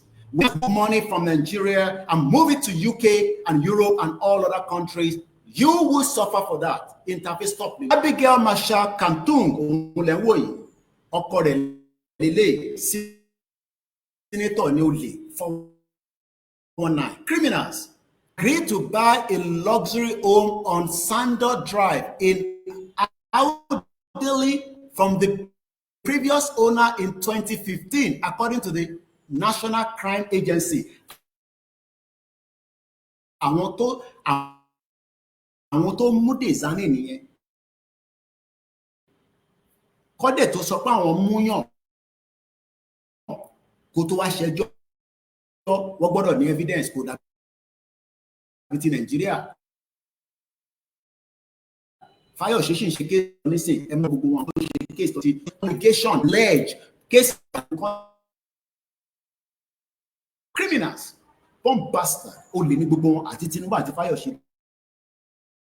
Bomb bastard kí bàbá kó máa move rally yìí in accordance to where we are heading to. Lóòótọ́ ojú ti kán gbogbo wa kò sí doubt about it. Ẹ ṣaṣọ fún ẹlòmíì máa wọ aṣọ funfun tó o bá fẹ́ wọ aṣọ funfun gbáṣọ ògùn wọ̀. Èmi ti sọ fún ẹ mo sọ níjọ́ tí bàbá sọ̀rọ̀ gangan mo ní má gbàgbé kó ṣì mú àdá ẹ̀ dání. Tí bàbá máa ní máa mú bọ̀n dání èmi ní ṣàṣì mú àdá dání torí pé ó ṣeé ṣe kó need it.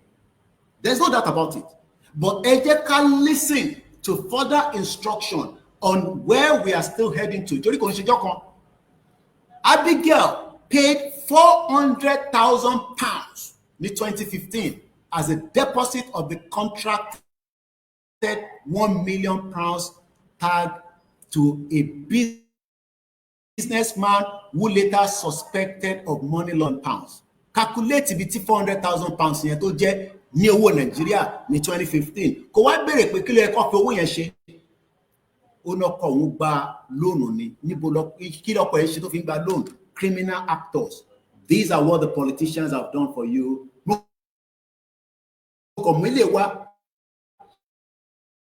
So that platform, this is where you will get international news.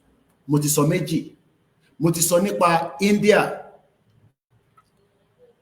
Mo dẹ̀ ti sọ nípa ilé. Ẹni tí Ọlọ́run bá pa kò sẹ́dá kan tó lè pa. Wọ́n gbìyànjú wọ́n fi pa Ìgbòho ní 2021. But the gods of Yorubaland did not give them the room. Ó stop it. So Ọlọ́run yẹn ò tí fi wá sílẹ̀, ó sì ń bẹ lẹ́yìn gbogbo ọmọ Yorùbá.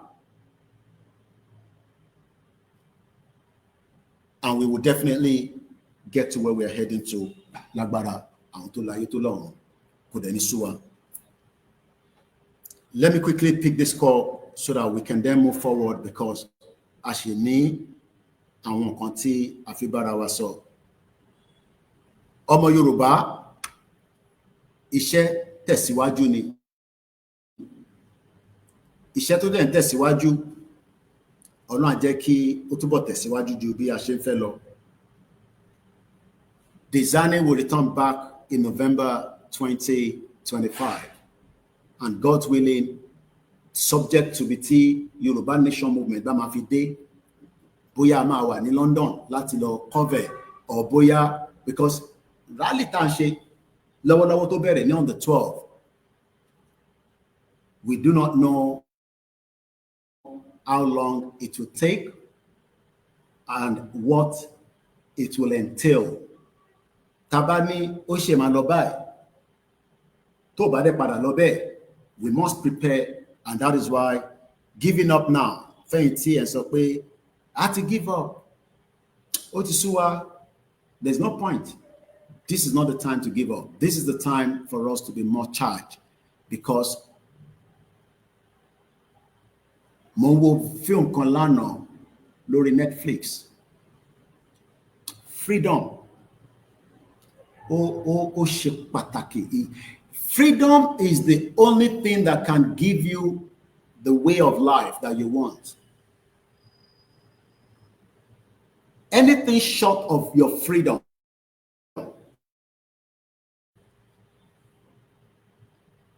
it will mess up your life. Kí ni film yẹn wá about? Wọ́n máa ń kọ́ àwọn èèyàn, àwọn ọmọ kéékèèké. Wọ́n saves wá kó wọn sí kan, wọ́n wá ń train wọn bó ṣe ń wẹ̀ nínú omi. Ẹ bẹ̀rẹ̀ pé kí ló fẹ́ fi wọ́n ṣe? Mo rántí orúkọ movie yẹn, series ni.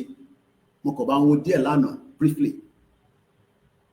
Láti kékeré, láti bí àwọn ọmọ 7 years old.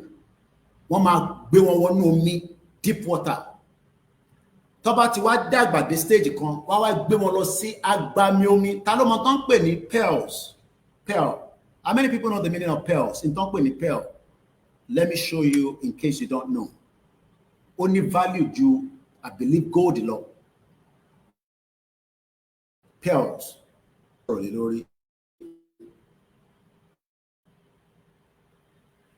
P-E-R-L.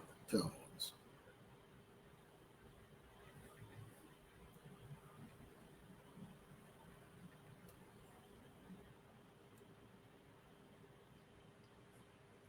Òun ni àwọn olówó ọjọ́ náà lọ́hùn lọ máa ń gbé sọ́rùn. Bọ̀ṣẹ́ mọ̀ pé láti wọ́n máa lọ sí abẹ́ omi láti lọ retrieve pearls yẹn.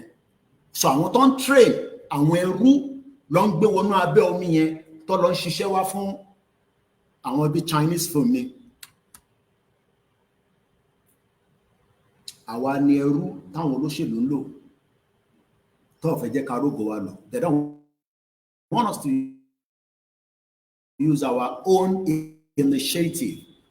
They want us to rely on them, and the reason for that is because that is what Britain wanted. It's called pearls. I'll bring the picture just for those of you. Mokibugbe Yawa Tendarapo Lotun Lose.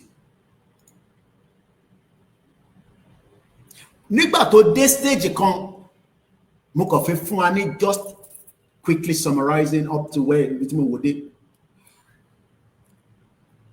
Ọmọ tó wọnú omi tó lọ mú that jewelry tá à ń sọ yìí.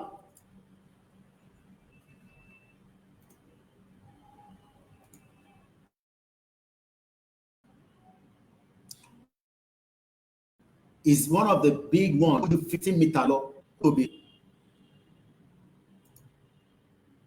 Àwọn tó wà rà náà máa ń wá just like òyìnbó wá lọ́jọ́ ìgbà táwọn bàbá ńlá wa táwọn náà tà wá fẹ́rú, and that is still what they're still doing today in conjunction now with the politicians.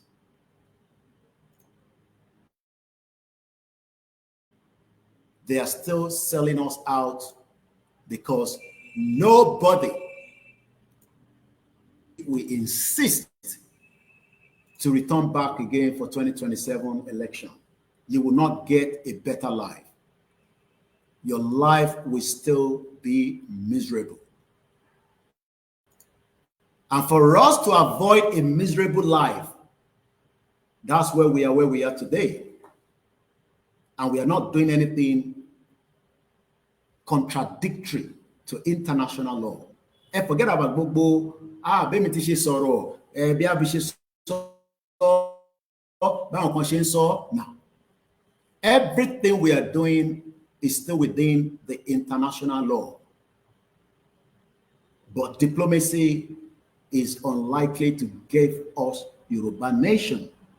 But that does not mean we will omit diplomacy along the route. And that is why it is either we do it now. Ẹ̀yin ìyá wa tẹ́ ń wò mí, ìtàn pè ní pearls òun lẹ ń wò yẹn, àwọn jewelry tó ju góòlù lọ, kò ń ṣe àwọn panda táwọn ṣe nísìnyí abẹ́ omi deep ocean lọ́tí lọ́n extracted according to that movie tí mo wò, but àwọn ẹrú ni wọ́n ń lò. This is what I'm talking about in case tẹ́ ẹ bá mọ̀ tán pè ní pearls, àwọn jewelry kò ń ṣe panda tó ń tà lóṣòdì o àbí ní mo ṣe o, àwọn proper original one inú shell lọ ti máa lọ mú abẹ́ omi ní kíní yẹn wà. So ọmọ tó wá ń lọ sábẹ́ omi yìí pẹ̀lú àwọn tí wọ́n jọ ń lọ, àwọn mẹ́rin àwọn mẹ́ta àwọn ọkùnrin méjì pẹ̀lú jẹ́ ọmọbìnrin kan, ṣé mọ̀ pé ẹrú náà tún fẹ́ para wọn. Òun ló ṣẹlẹ̀ ní Nàìjíríà lénìí, ẹrú ni gbogbo wa. So látara pé àwa okay enough as ẹrú, àwa náà tún fẹ́ afẹ́ intimidate ẹrú mi. That has happened for 65 years of that shit old country.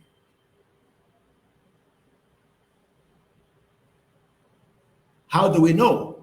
We can start giving all kind of examples. Family money, kò family tó wá láti abroad nìkan ló ń pa, family ń para wọn for different reasons that you start questioning and asking why. ẹni tó ní kó tọ́jú èèyàn lọ́sípítù ṣe mọ̀ pé Nàìjíríà ni mo ti mọ̀ pé tó bá ní kó fi oxygen síyàn lára wá tún máa rent ẹ̀fẹ́ lómi especially àwọn tá bá tẹ̀wà lókè òkun tá kì í rí kankan tó yẹ pé bí a family wa kan sick wọ́n wá náà need oxygen. This I have witnessed first hand. Ẹni tí wọ́n ní kó máa fún oxygen wọ́n ti rent àwọn tó wà lẹ́gbẹ̀ẹ́ wọn wọ́n ya wọ́n dẹ̀ yọ oxygen kúrò lára ẹni tó ń fún oxygen. Ẹrú ni gbogbo wa. Oxygen tí àwọn kan rà fún yàn kan wọ́n dẹ̀ yọ lára ẹrú yẹn wọ́n gbé sára ẹrú míì torí owó tó fẹ́ gbà.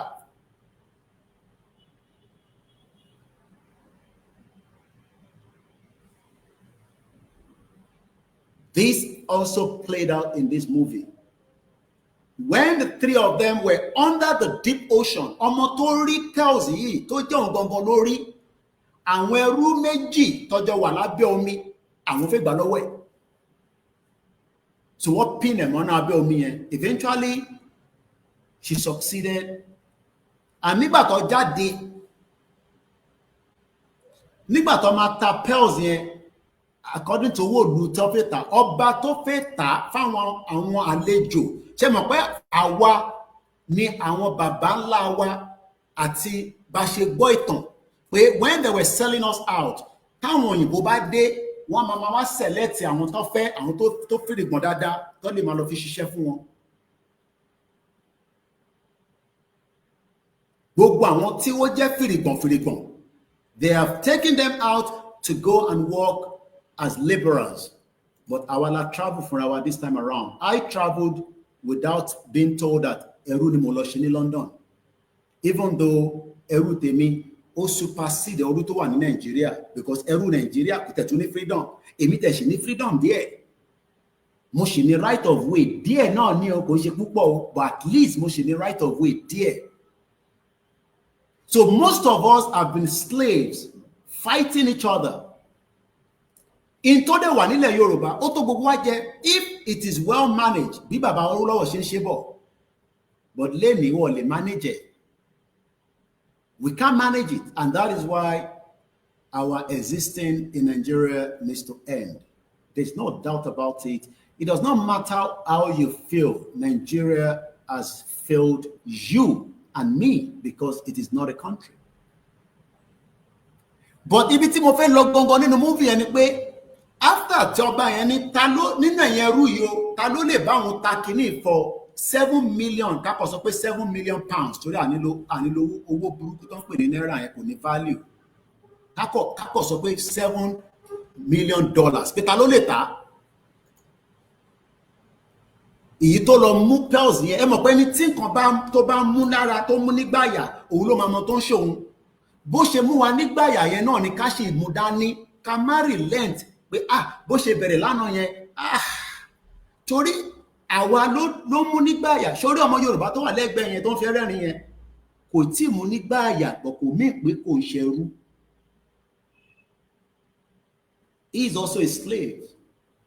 Ẹrú tó ń fẹrú rẹ́rìn ẹrú kan ní ká gbára wa sílẹ̀ nílẹ̀ Yorùbá ẹrú kejì fi rẹ́rìn ó rá ọmọ Ìgbòho ṣá ó rá ọmọ Kóìkì ó rá ọmọ bàbá Akíntóyè ṣe bẹ́ẹ̀ náà máa jáde ní ẹ̀rí wùṣìwùṣì àwa náà tún wá accepted knowing fully well pé eléyìí má wà nígbàyà is still the beginning.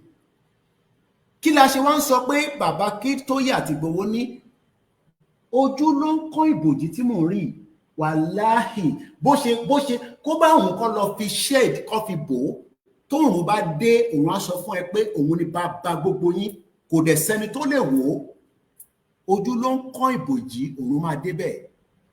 Mo kí gbogbo ẹ̀yin tẹ́ ń wò wá ẹ bá mi share program yìí mo bẹ̀ torí Ọlọ́run. Ojú ló ń kọ́ ìbòjì òun yẹn máa dé bẹ́ẹ̀. Ibi tó òun yẹn fẹ́ gbà wọlé ní ọ̀pọ̀lọpọ̀ fẹ́ tètè mọ̀. Battle yóò kì í ṣe tiwa but physically àwa la máa wà present ta fi máa sọ pé àwa la ní. Mo ní nígbà tí ẹrú yẹn wá ní ti bá ta kíní fún ọba yìí bá ṣe ń sọ fáwọn ọba wa nísìnyí pé ẹ jẹ́ ká jọ kúrò nínú Nàìjíríà kẹ́ lè ní àṣẹ padà. Àwọn ọba yẹn wá ń wò pé ṣó likely ṣá ṣó possible ṣá pé ta bá lọ àárẹ̀ àṣẹ padà ẹ̀rẹ́ àṣẹ padà ẹ̀yẹn tẹ̀ fún wa ní that physical support. They refused to. Wọ́n náà wọ́n ń bọ̀ lọ́sọ bí ọlọ́mọdé lọ́la. Àmọ́ ẹrú ìwá ní tóun bá ta jewelry yìí fún ẹ on behalf of àwọn tí ó wá rà á, àwọn yẹn wá láti ìlú míì ni o. Bí àwọn òyìnbó náà ṣe ń wá àwọn Portuguese tó ń kó wa lẹ́rú. Ṣé mọ̀ pé wọ́n kó wa lẹ́rú for more than 500 years. So ẹni tó ń sọ fún lẹ́ni pé ká kúrò nínú Nàìjíríà, báwo ló ṣe fẹ́ understand, because ẹrú ni, ìwọ ni ẹrú tó ti yé, ẹrú tó ì tí yé lòun. Ẹrú mi wà, ó rò pé bóun ṣe wà ní APC yẹn òun wà okay, but kò wà okay. Ẹrú mi ò tẹ̀ ṣe APC, kò ṣe PDP, kò ṣe LP, but ó sì believe pé ṣé àwọn ẹrú òkè àwọn náà ló máa wá ṣe gàba lé wa lórí, torí kò believe pé system fẹ́ change. And there's no amount of how you present it to them. Well, agree with system if it change. And it is a system that is going to deliver us into a governance that we can hold accountable. Mo láǹfààní for the very first time, mo pàdé brother wa tó ń pè ní Ìmọ́lẹ̀ Yorùbá Thomas.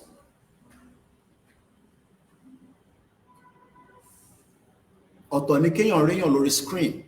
Ọ̀tọ̀ ni kéèyàn réyàn physically. I had the privilege, gbogbo ilẹ̀ tí rí fídíò tí mo ṣe pẹ̀lú ẹ̀. Ṣé mọ̀ pé in tó ń ṣe yẹn kò ń ṣàìsàn? Where is the government?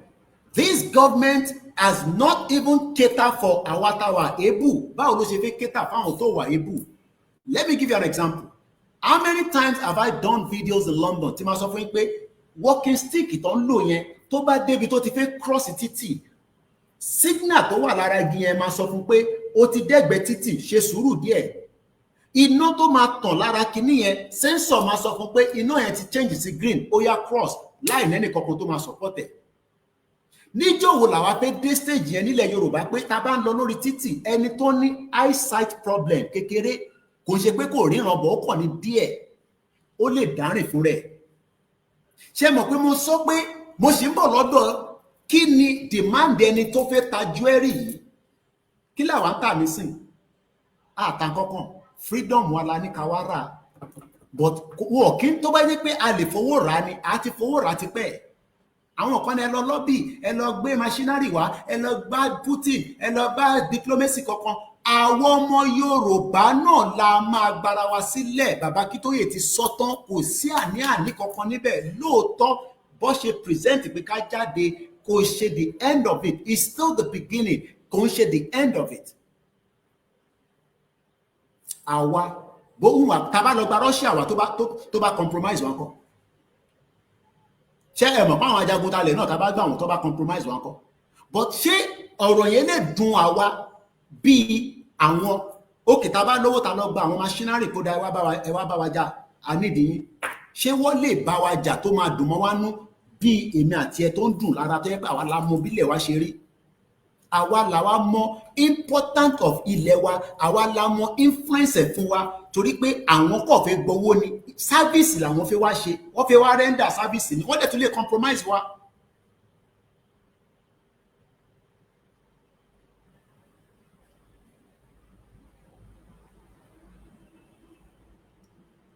Freedom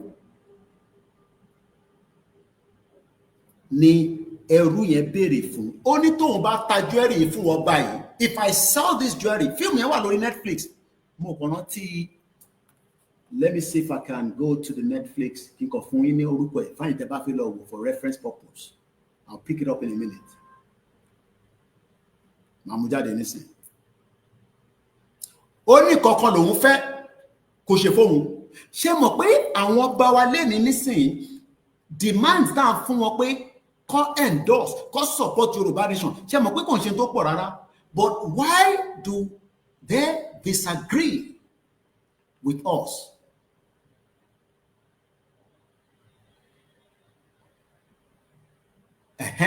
Orúkọ fíìmù yẹn ló ń pè ní The Pearl Girl.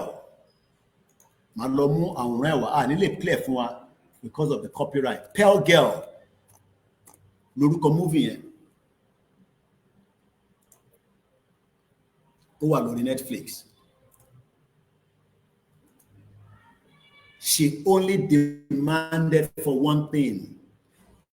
Kí ni nǹkan tó demand fún? Òní mo fẹ́ jẹ́ káwa náà mọ̀ pé nǹkan kan là ń demand fún pé kí bàbá Akintoye fún wa, but àwa la máa lọ ṣe torí bàbá Akintoye ti ṣe tí a fi bẹ̀rẹ̀, a dẹ̀ gbọ́dọ̀ ràn lọ́wọ́ tá máa fi parí ẹ̀.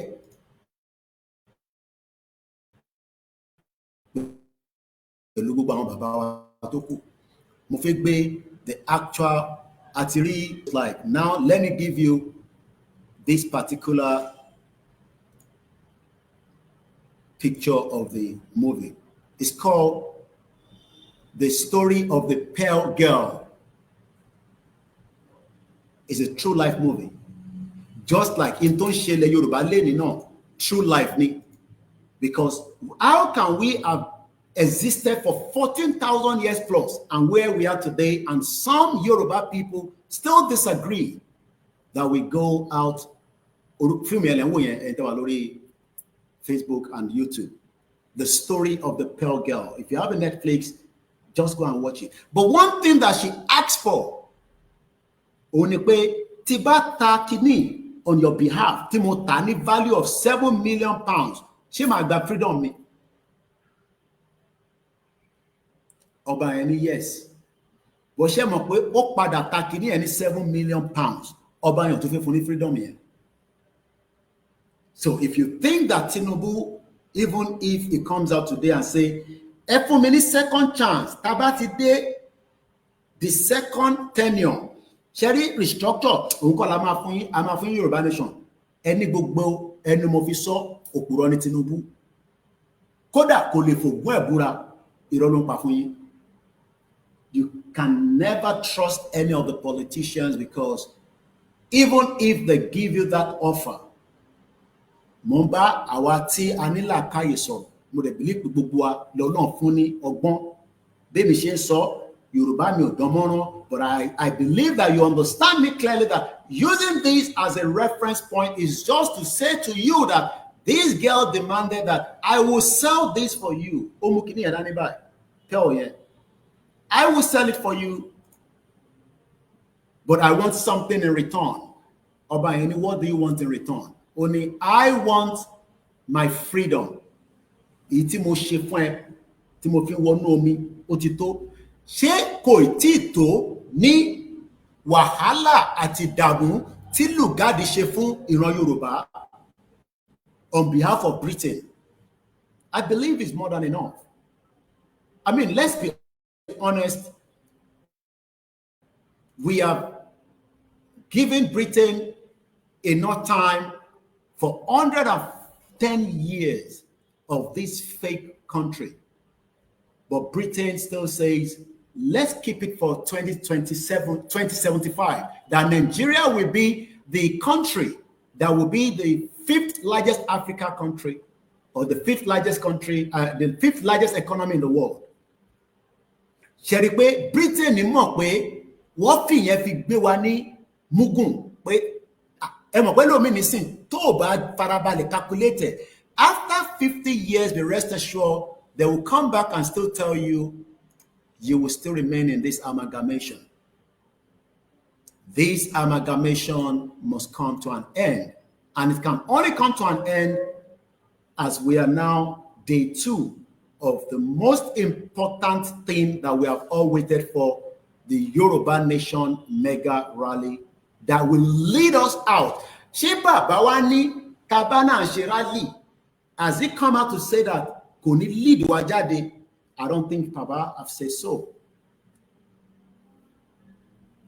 I don't think Professor Aakintoye and Igboho have ever come out to say rally tá máa ṣe yìí o, òun ló máa fún Tinubu ní chance pé kó fi wọlé ní 2027. What we have been told and what we have heard is that this rally should lead us into our country because our demand is either met or not. Sheko urgent. Come on, broadcast me. Okay, all right. Like I said, it might be on because it's a day that calls are coming in And we need to still take those calls because there might be some things that I need to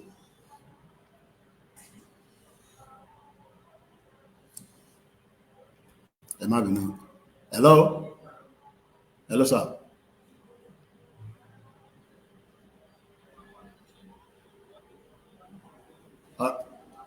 Okay, all right. More program by listen. More program by. All right. More program. All right. So we are on the right track. Somebody is just saying that. See, for example, Lagos State. Many comments, it might be known that I've not been able to catch up because of the discussion about day 2 of our rally. But I still have to give you current situation of why ìdí pàtàkì tí olóṣèlú máa ní gba £7 million, but wọ́n ní fún ẹni freedom ẹ̀. They would not give you that freedom. Bàbá wa Olúkọ̀yà ní, see Lagos, for example, they have sell Lagos ọ̀dájú ní gbogbo olóṣèlú, and they will keep selling. And we, the indigenous people, might not gain anything if we remain in Nigeria a little bit more longer than how it is right now. We need to get out now. We need to get out together. We can do it. It is possible. It is doable. It has been done before. Nigeria will not be the first country that will break up kind of a dissolution. And Nigeria will not be the last country that would also break up. And there's no need for you to be scared, worried, or concerned. We need to all believe that we are now at the end of Nigeria.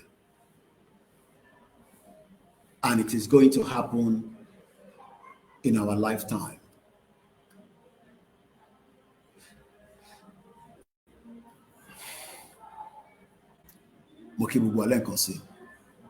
And welcome back.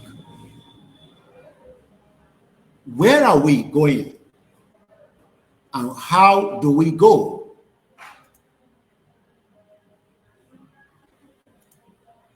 How we're going to go is still wrapped under by Aakintoye. Do not be confused.com. Website kan wà ní UK tó máa ń pè ní confused.com, insurance company ni.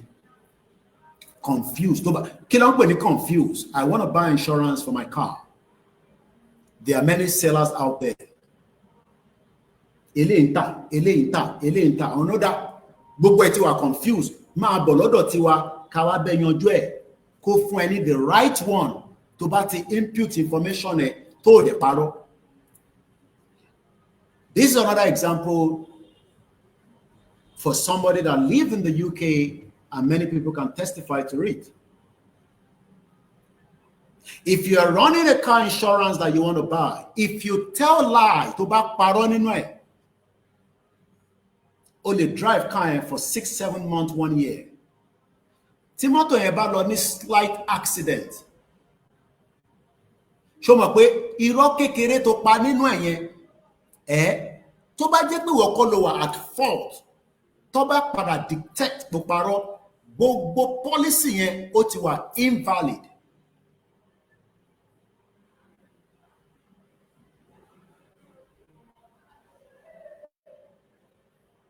All the policy becomes invalid. Ẹ má jẹ́ kí gbogbo iṣẹ́ tí bàbá Aakintoye ń ṣe ká jẹ́ kó wà invalid. Because bàbá ń tò pẹ̀lú àwọn tọ́jọ́ ń tò àti Amadeyemo àti YSDM àtàwọn ẹgbẹ́ tọ́jọ́ ń tò. Ẹ má yẹ kó jẹ́ pé látọwọ́ tiwa. Kò jẹ́ pé láti jáde láti ṣe ń ta fẹ́ ṣe lẹ́mọ̀ sọ. But as we are forging ahead, all what Nigerian politicians has given you has been an invalid policy. o lè gbé policy yẹn kò gbé dé anywhere.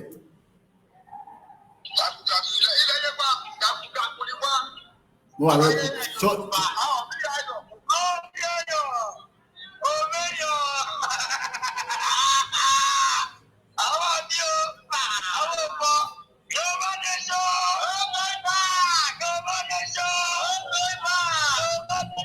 kí ló dé gbé fún ọmọ ẹ gbé fún Sodiq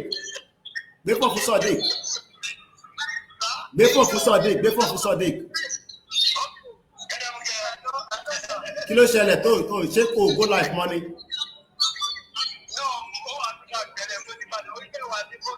Kò mátà o disturb mi ṣé kò jẹ́ kó connect nígbà tí wọ́n live. Mo gbọ́ o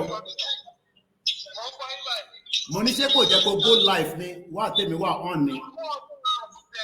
All right ẹ jẹ́ fi sílẹ̀. All right then, no problem. All right ẹ kú iṣẹ́ Omeyo. All right no problem ẹ kú iṣẹ́ mo jẹ́rìí. All right. The boys are charged up, the girls are charged up.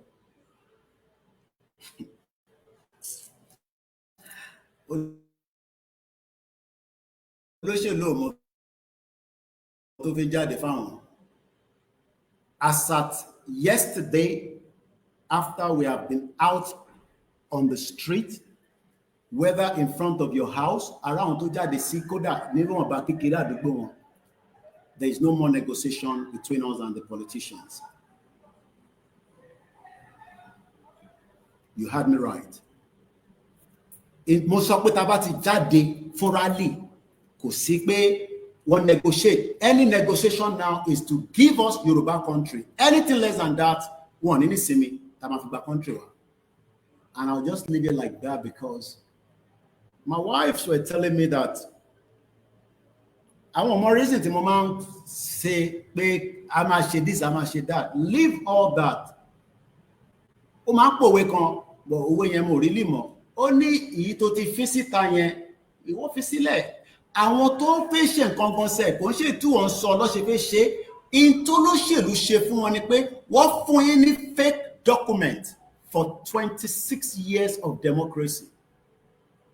Tó bá gbé fake policy dání, gbóra insurance, ó wá sọ fún insurance pé bóyá orúkọ ẹ lásán ló kọ miss alphabet tó tètè correct ẹ, bóyá o change date of birth ẹ, bóyá ọkọ̀ parọ́ pé o l'accident rí o rẹ̀ ti l'accident. Àwọn tó wò mí wà ní UK báyìí, mo mọ̀ bóyá the same thing in America. That policy is automatically invalid. Kò sí court tó lè lọ. So what the politicians have done with our life is that they presented a fake policy. Gbogbo wa gbé fake policy dání. Kí ni fake policy yẹn? Ta ló lè sọ? Ta ló mọ̀ fake policy tá gbé dání? Láti ìgbà tí a ti wà tá ní agbélú yẹn dání. Kí ni fake policy tá gbé dání? Àwọn olóṣèlú gbé dání láti ránṣẹ́ democracy. Àwọn military gbé dání. British gbé dání. Kí ni policy tá gbé dání tí gbogbo wa nú ẹ̀? Ta ló mọ̀? Kó wá sọ. Má sọ Yorùbá. Ẹ̀gbọ́n yẹn ṣiṣẹ́ dáadáa, ó kú iṣẹ́ takuntakun. Bàbá mi báńkì ni 100% what you are saying, but ta ló mọ̀ policy tí wọ́n gbélé wa lọ́wọ́ tí gbogbo wa gbé dání tá ń gbé gẹ́gẹ́ bí ọmọ kékeré má jẹ́ kó jábọ́. Ẹ̀mọ̀ kó tí a bá gbọ́ ọmọ kókó dání èmi àyà mi máa ń já gbà ní ọkọ̀ bí àwọn ọmọ mi láti gbé wọn dání because wọ́n máa gbà wọ́n máa lọ jábọ́ ọmọ ẹ lọ́wọ́. But àwọn ìyá yẹn wọ́n gbé dání báyìí wọ́n tún máa feed ẹ̀. Ẹ máa wonder pé how do they do it? But ọkùnrin mi máa ọmọ kékeré bá èmi I don't. Ta ló mọ̀ document tá gbé dání? Mo ti rí àwọn tó ti answer. Mo fẹ́ wo bí àwọn tó kù náà máa bá mi dá sí. Is an interactive. Ta ló mọ̀ policy tá gbé dání tán ní tó bá ti gbé policy dání. Bẹ́ẹ̀ ni bàbá wa ní ìtànjẹ. Èmi ò pé mi ò gbọ́ Yorùbá dáadáa bó bẹ́ ṣe kọ́ yẹn ó yé mi. Wọ́n ní ìtànjẹ. Ẹ ṣé gan ni. Ẹ ṣé gan ni Yorùbá ni mí. Mo kí ẹ gbogbo àwọn ẹ̀gbọ́n mi. Ọlọ́run jẹ́ ń jọra mi lójú níwájú yín. Gbogbo yín ni mo rí. tí n bá tẹ̀ ríyàn kankan a mọ̀ pé brọ́dà wa yìí kò fohùn lẹ́ẹ̀bí ti tẹ́lẹ̀ mọ́ àwọn tí ẹlẹ́sìn ti jẹ́ kí ó kúrò láàrin wa díẹ̀ ìyẹn ìjáyàjáyà ohun kan wà tó máa ń fi sílẹ̀ but for a while now he hasn't done so. I can see him on the broadcast but mo kí dáadáa. Nàìjíríà ni policy tó gbé dání. How can we hold a policy and it's not giving us a better life? Britain gbé policy Nigeria lé wa lọ́wọ́, knowing fully well that Nigeria will not deliver anybody from anything and your constitution. Ṣebí Nigeria ló kọ́kọ́ wà kó tó yọ constitution. Gbogbo constitution Nigeria, Britain mọ̀ nípa ẹ̀, ẹni mo parọ́ mọ́ wọn. All your fraudulent constitution, Britain mọ̀ nípa ẹ̀. Gbogbo policy tá gbé dání lẹ́ni mo kí gbogbo ẹ̀yin grandma Esther Wetuga gbogbo yín mo rí. If I start mentioning names, you know, I'm a slow broadcasting down but mo fojú pa ẹni kankan rẹ. You are all welcome if you're a newcomer. Yes, Nigeria is going into the final lives. Ẹ má worry nípa gbogbo kábàkàbà táwọn ọmọ Ìgbò bá ń kọ tá bá ti post nǹkan ara ń ta wọ́n tó bẹ́ẹ̀ wọ́n lè ṣe táwa ń ṣe. Wọ́n mọ̀ pàwọ́ la gbé Nàìjíríà dání. Ara ń tà wọ́n yẹn ni. But Ìgbò tó bá ní làákàyè a máa gbàdúrà pé ìwọ̀nba àwọn Yorùbá nation tó ń lọ yìí kọ́nà fún wọn ṣe káwọn náà lè jáde látijọ́ táwọn ti ń pariwo níbo lọ́lọ́ wọ́n lọ anywhere. Tí olórí ogun bá dẹ̀ ti kúrò ní ibi tí a bá ti ń ja ogun kí lẹ rò kó tún ṣẹlẹ̀. Mo kí àwọn Ọlájírè Kókà, mo kí mọ́mísí mi, mo kí gbogbo èèyàn wa. Mo ń béèrè ni o, èmi kọ́ lọ lórí ogun o. Olóyè ọmọdé yẹmọ ni olórí ogun o. Tí olórí ogun bá ti kúrò nínú movie, what do you think is going to happen? That is why gbogbo wa gbọ́dọ̀ sọ pé gbogbo wa ní Ìgbòho. So if you are waiting pé tá a bá rí Ìgbòho àní jáde, Bàbá Akintoye ti ní ká kọ́kọ́ jáde síwájú ilé wa, wá ìtẹ́túnṣe tún ní Ìgbòho kẹ́ tó jáde síwájú ilé yín. Wá ìta ṣe nídìí. Ṣé okay so tí Bàbá Akintoye ṣe sọ yẹn nísìn, Ìgbòho gbọ́dọ̀ wá síwájú ilé gbogbo wa náà. This is why I said we did not fail the instruction, but bóyá báwa ṣe rẹ̀ pẹ́ tó ń bọ̀. This is not 2021 tó wá attack wa mọ́lé. If I was in that house, gbogbo yín náà lẹ ti sọ, I would have been dead. Wọ́n máa pa èmi lẹ́sẹ̀kẹsẹ̀ ni. But ikú mi ò sí lọ́wọ́ Nigerian government, kò dẹ̀ ní sí lọ́wọ́ Tinubu, kò dẹ̀ ní sí lọ́wọ́ anybody. And this is why we are saying the first task was come out and we follow when the actor is dead, go to the constitution, the policy that we have been told to keep. Because whether you have a Nigerian passport or you don't have a Nigerian passport, for as long as you have said that I am a Nigerian, you have owed a fake policy for the rest of your life. Many people have died in the hope that this policy, this Nigeria that we have carried to our chest, be succumbed by.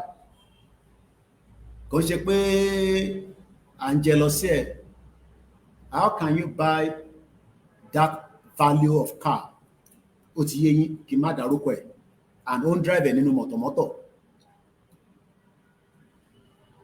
Kò tún lúwa lè drive kọjá inú mọ̀tọ̀mọ́tọ̀ yẹn, kò lè gbé lọ sí ìlú ẹ̀, kó dá lọ fún rẹ̀. Do you know that people can drive the best Ferrari from London to Scotland and nothing is going to happen to them? Kódà wàá mọ̀ pé wàá mọ́tò. Tó bá tún wá fẹ́ gbé kọjá border kó tún lọ sí Germany. Wọ́n ní tó bá dé Germany títí olóyè ló lè sọ torí mo ti dé Germany. Bí àwọn Ajakun àti mọ́mísí mi àtàwọn tó lọ bá olóyè celebrate because wọ́n drive lọ ni. Bẹ́ẹ̀ ni ìyá yẹn drive àwọn méjì lọ gbé mọ́tò wá. This is why we are saying that okay lówó nínú Nigeria, okay fine, tó bá wá lówó yẹn tán kọ́ kí ló máa fi ṣe? Ọlọ́run jẹ́ lówó, tí bá ti lọ Mẹ́kà máa gbàdúrà, okay Ọlọ́run wá bless olówó yẹn, kí ló máa wá fi ṣe nínú Nigeria?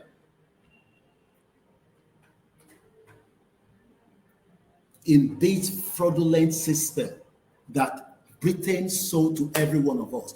Britain sold a fake country to us to go and save and maintain. And we are now challenging to say, no, we don't need Britain to come and tell us to go and get Yoruba nation. No.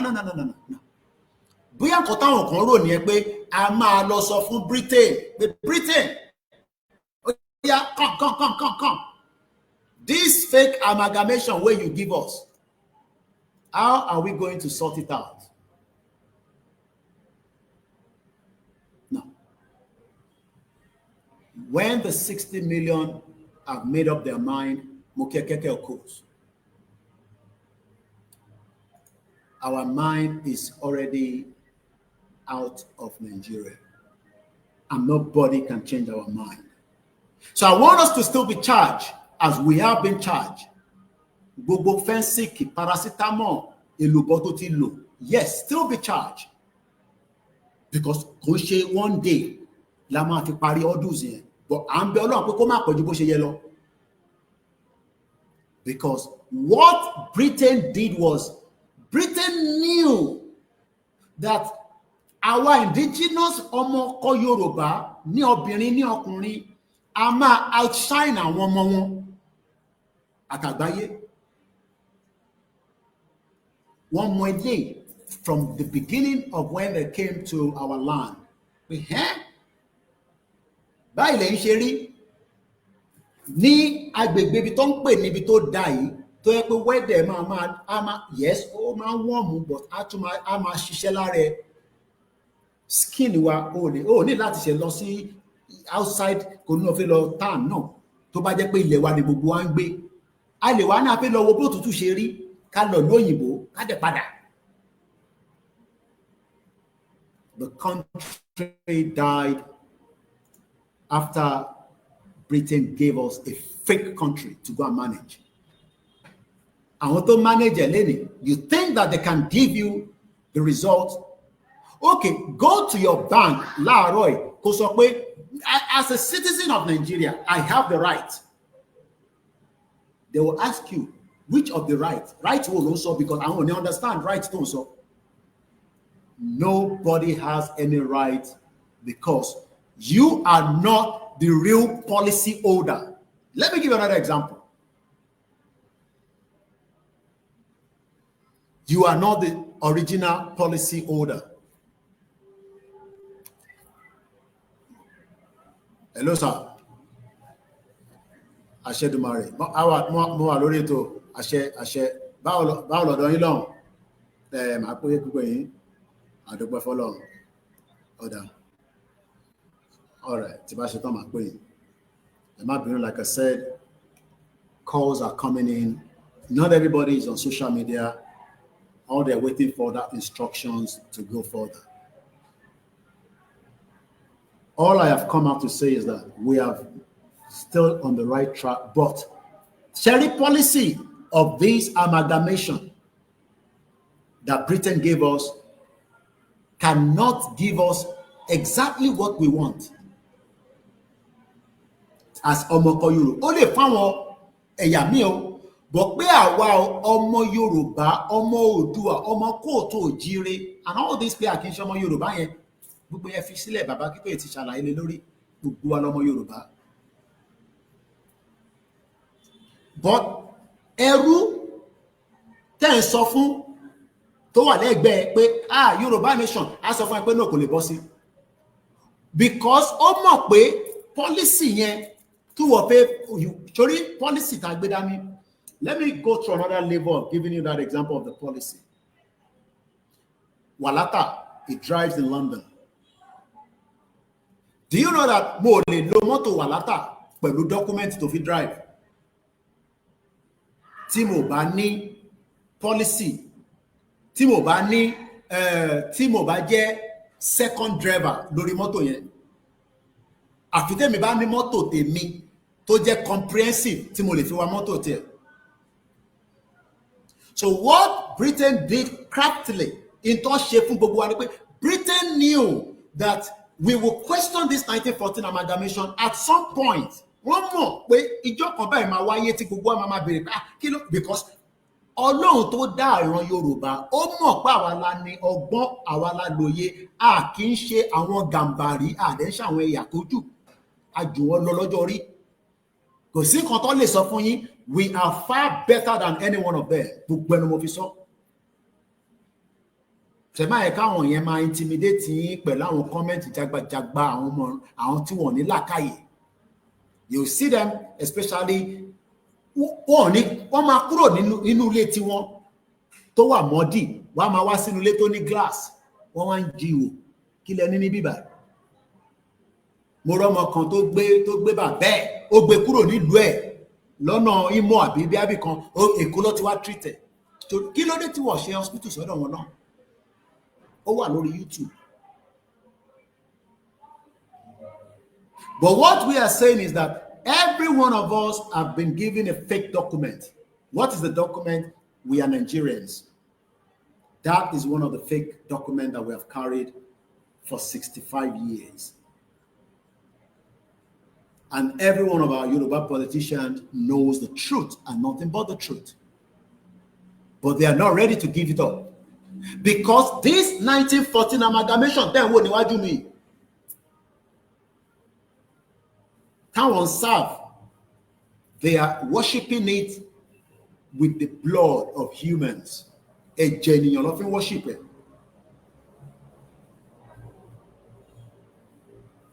Every single politicians in Nigeria are using human blood to keep this 1914 amalgamation. Human blood, ló ń lò. How do we then end it? So that kí àdúrà tó ń gbà kó má máa pẹ́ ju bó ṣe yẹ lọ, kò ń ṣe àdúrà tó ń pẹ́ yẹn ló ń dì bẹ́ẹ̀. There is a system that is called Nigeria that is not the policy we should own. Àwa kọ́ la ní policy yẹn. Ọlọ́run tó ní wá, tó dá wa, tó fi wá mọ̀nà, ó sọ fún wa pé lórí ilẹ̀ yìí ẹ máa jẹ, ẹ máa bí sí, ẹ máa rẹ̀ sí, ẹ máa dàgbà sí. That is why we are going to fight to take it, because nobody is going to give you that freedom to go for free. We will do everything in accordance to our exit. We are already kò ṣe pàṣẹ fẹ́ andro de rally àti wà nínú rally báyìí. Àti wà nínú that futuristic to take us out of Nigeria, and it's not going to be easy, but we will fight it till the end. Because amamaji àfi tá bá ti wá gbọ́ pé bàbá ti sọ pé ilẹ̀ Yorùbá ti dúró, that means there's a declaration.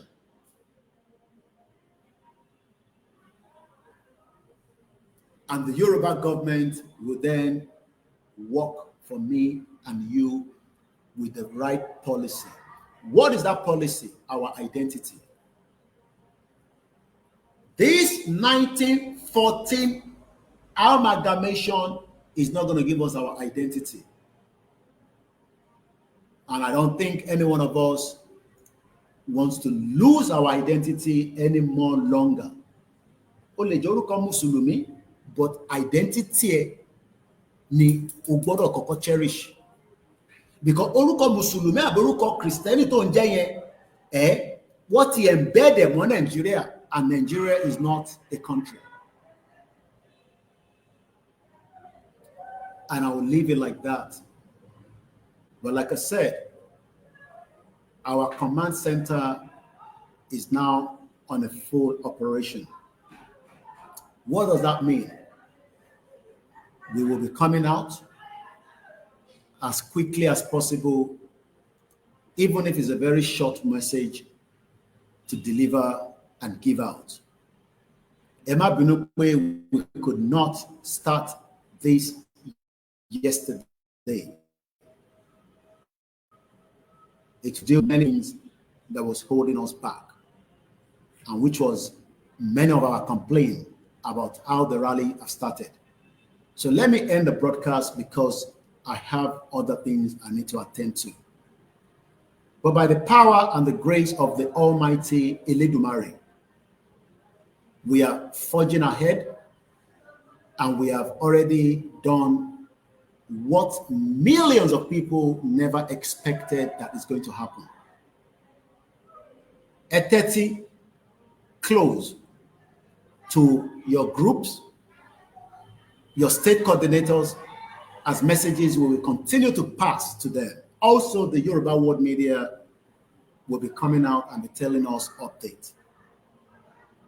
Whether I am live or not, this is now the time to follow me, especially on Twitter. Twitter is more updated, but nevertheless, because the platform to our social media. The only reason why we're not going live on TikTok is because we could not get the 1,000 followers to kickstart a live. But it doesn't matter. I post there every day. We are now in the day 2 of this mega rally. It is not yet over because our country is not yet been declared. The day that we will celebrate and be joyous, Tinuwa Madu, Tamama Pariwo, Ọlọ́run, Àṣẹ, Àdúpẹ́, gbogbo wàhálà wa, gbogbo àìsùn wa, is when we have the Yoruba country. But for now, we must remain smart. Gbogbo nǹkan tó wà lẹ́mìí wa, I don't want to go into any, you know what I'm talking about. Do not switch or change it for anything. Because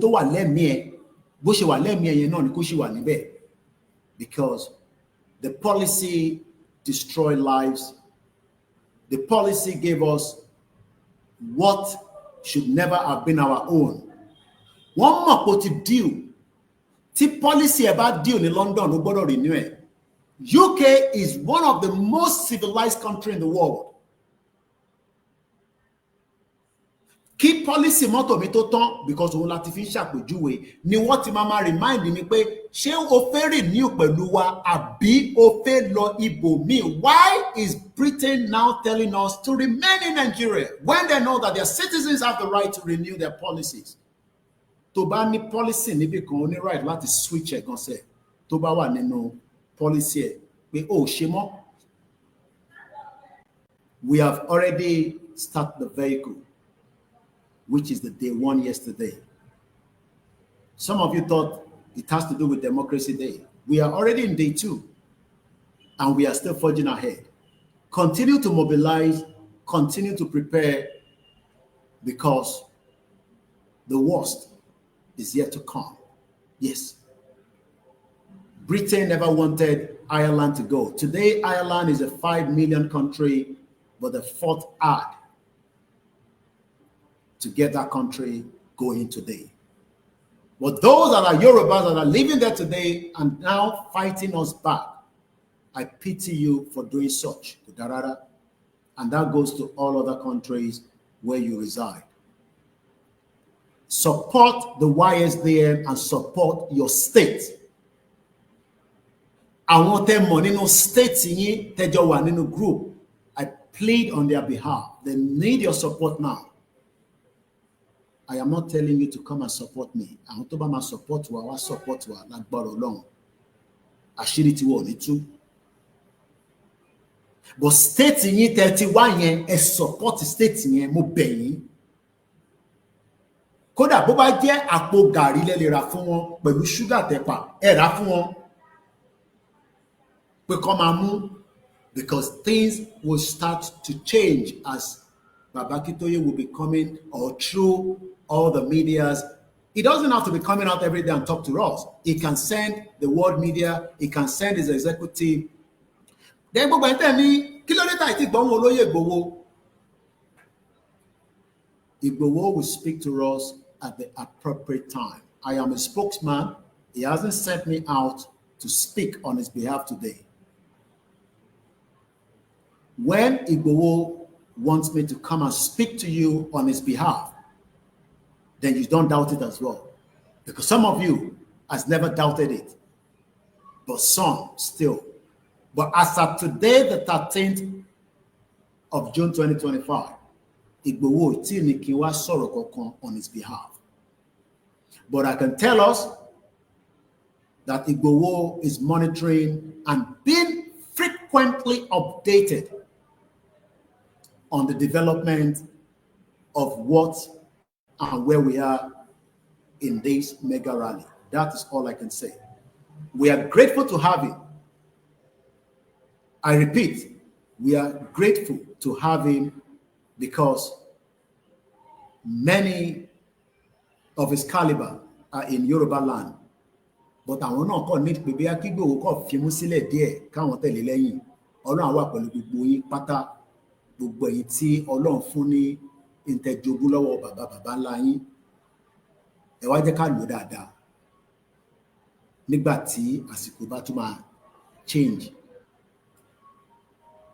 Atẹ́gùn tó ń fẹ́ tó bá go into storm nígbà míì ò ní láìkẹ̀. Àwọn tó ń gbé l'Amẹ́ríkà ló lè ròyìn fún ẹ. Ilẹ̀ Yorùbá ò kí ń rí gbogbo nǹkan bẹ́ẹ̀. Ìjì oríṣiríṣi àwọn ò kí ń rí. But we need to end the policy that we have used for 110 years. My name is OLAYOMI KOIKI, and I remain your last man, the loyal to Yoruba people. Àwọn tó bá fẹ́ dàrú lẹ́yìn, Ọlọ́run ni fún wọn ṣe. Kò ṣe pé wọ́n sí, I know, but Ọlọ́run ni fún wọn ṣe. But as long as I am still in this movement, tí mo ti kú, ìrìnàjò yìí máa débi tó ń lọ, lágbára Ọlọ́run. Be rest assured. I am still in Africa. It is a bit painful that my children will not see me for some time. But at some point, their future will be bright. I have lived in UK for 27 good years, and I did not lack anything. Koda 15 years, anyway. Koda anyway.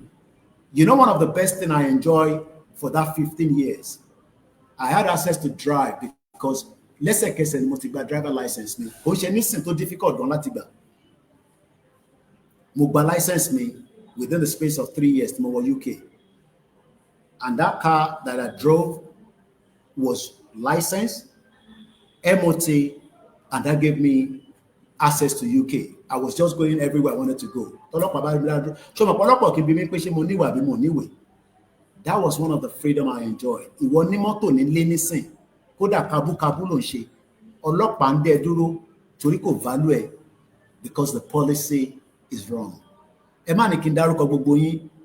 There's quite a number of people. I appreciate you all. I love you as you love me, but I can't love my wife and my mother less for standing strong. I am not worried about anything. Never have I been worried in this movement, and it still remains like that. Atidele leri oku díẹ̀ ni. Wọ́n fẹ́ mọ̀ dí abájọ ni. Wọ́n fẹ́ mọ̀ dí abájọ ni. Àìmọ̀ dí abájọ ló ń bí politician nínú, ló ń bí Tinubu nínú. Wọ́n fẹ́ mọ̀ dí a. Ẹ sọ fún pé gbogbo tó ní kó lò. Àwa sọ fún pé a ní Ọlọ́run lókè, àdèlà ọmọ Yorùbá. No retreat, no surrender. And on that note, I will leave it like that. I might be back again, but if I am not, and you don't see me for a few days, my team will be coming out frequently and be giving us updates. And we will continue to share our message of peace because we want it peacefully, but we will drag it if it does not be peaceful. It could be M1, and that will lead us out of Nigeria. Stay strong, stay focused. Don't lose the plot. Ẹ má bínú débi pé ẹ má sọ̀rọ̀ sí bàbá Aakintoye àti Olóyè Igboho àtàwọn tó jẹ́ leaders wa. No matter what, they are working around the clock, and that's all I can tell you. I am behind the scene. The scene is good, it's green. Kò sí nǹkan tó ṣe. Kò sí stain kankan nínú ẹ̀. Yes, kò sí nǹkan tá fi ṣe láyé tá ní mo àwọn ọ̀dàlẹ̀. But Ọlọ́run á pa wọ́n lẹ́nu mọ́. Ìtọ́ Ọlọ́run bá dẹ̀ pa lẹ́nu mọ́. Ẹ sọ fún Ọlọ́run pé kó mú kúrò lórí ilẹ̀ ayé, kó máa lọ, kó má fi tiẹ̀ dá wa dúró. Mo kí gbogbo alẹ́ nǹkan sí o. Ẹ má bínú pé mo nílé ìdárúkọ gbogbo yín. I gotta go now because I have other things I need to work on. Koikimedia, bringing the world closer to your doorstep. Ẹ má gbàgbé, your support to our ilé-iṣẹ́ is still needed. All the contribution is voluntary and we're grateful. God bless Yorubaland. God bless Baba Akintoye. God bless Igboho. God bless all our mothers. God bless every single one of us. The fight is to get Yoruba nation and it to come true. Inshallah. Bye for now.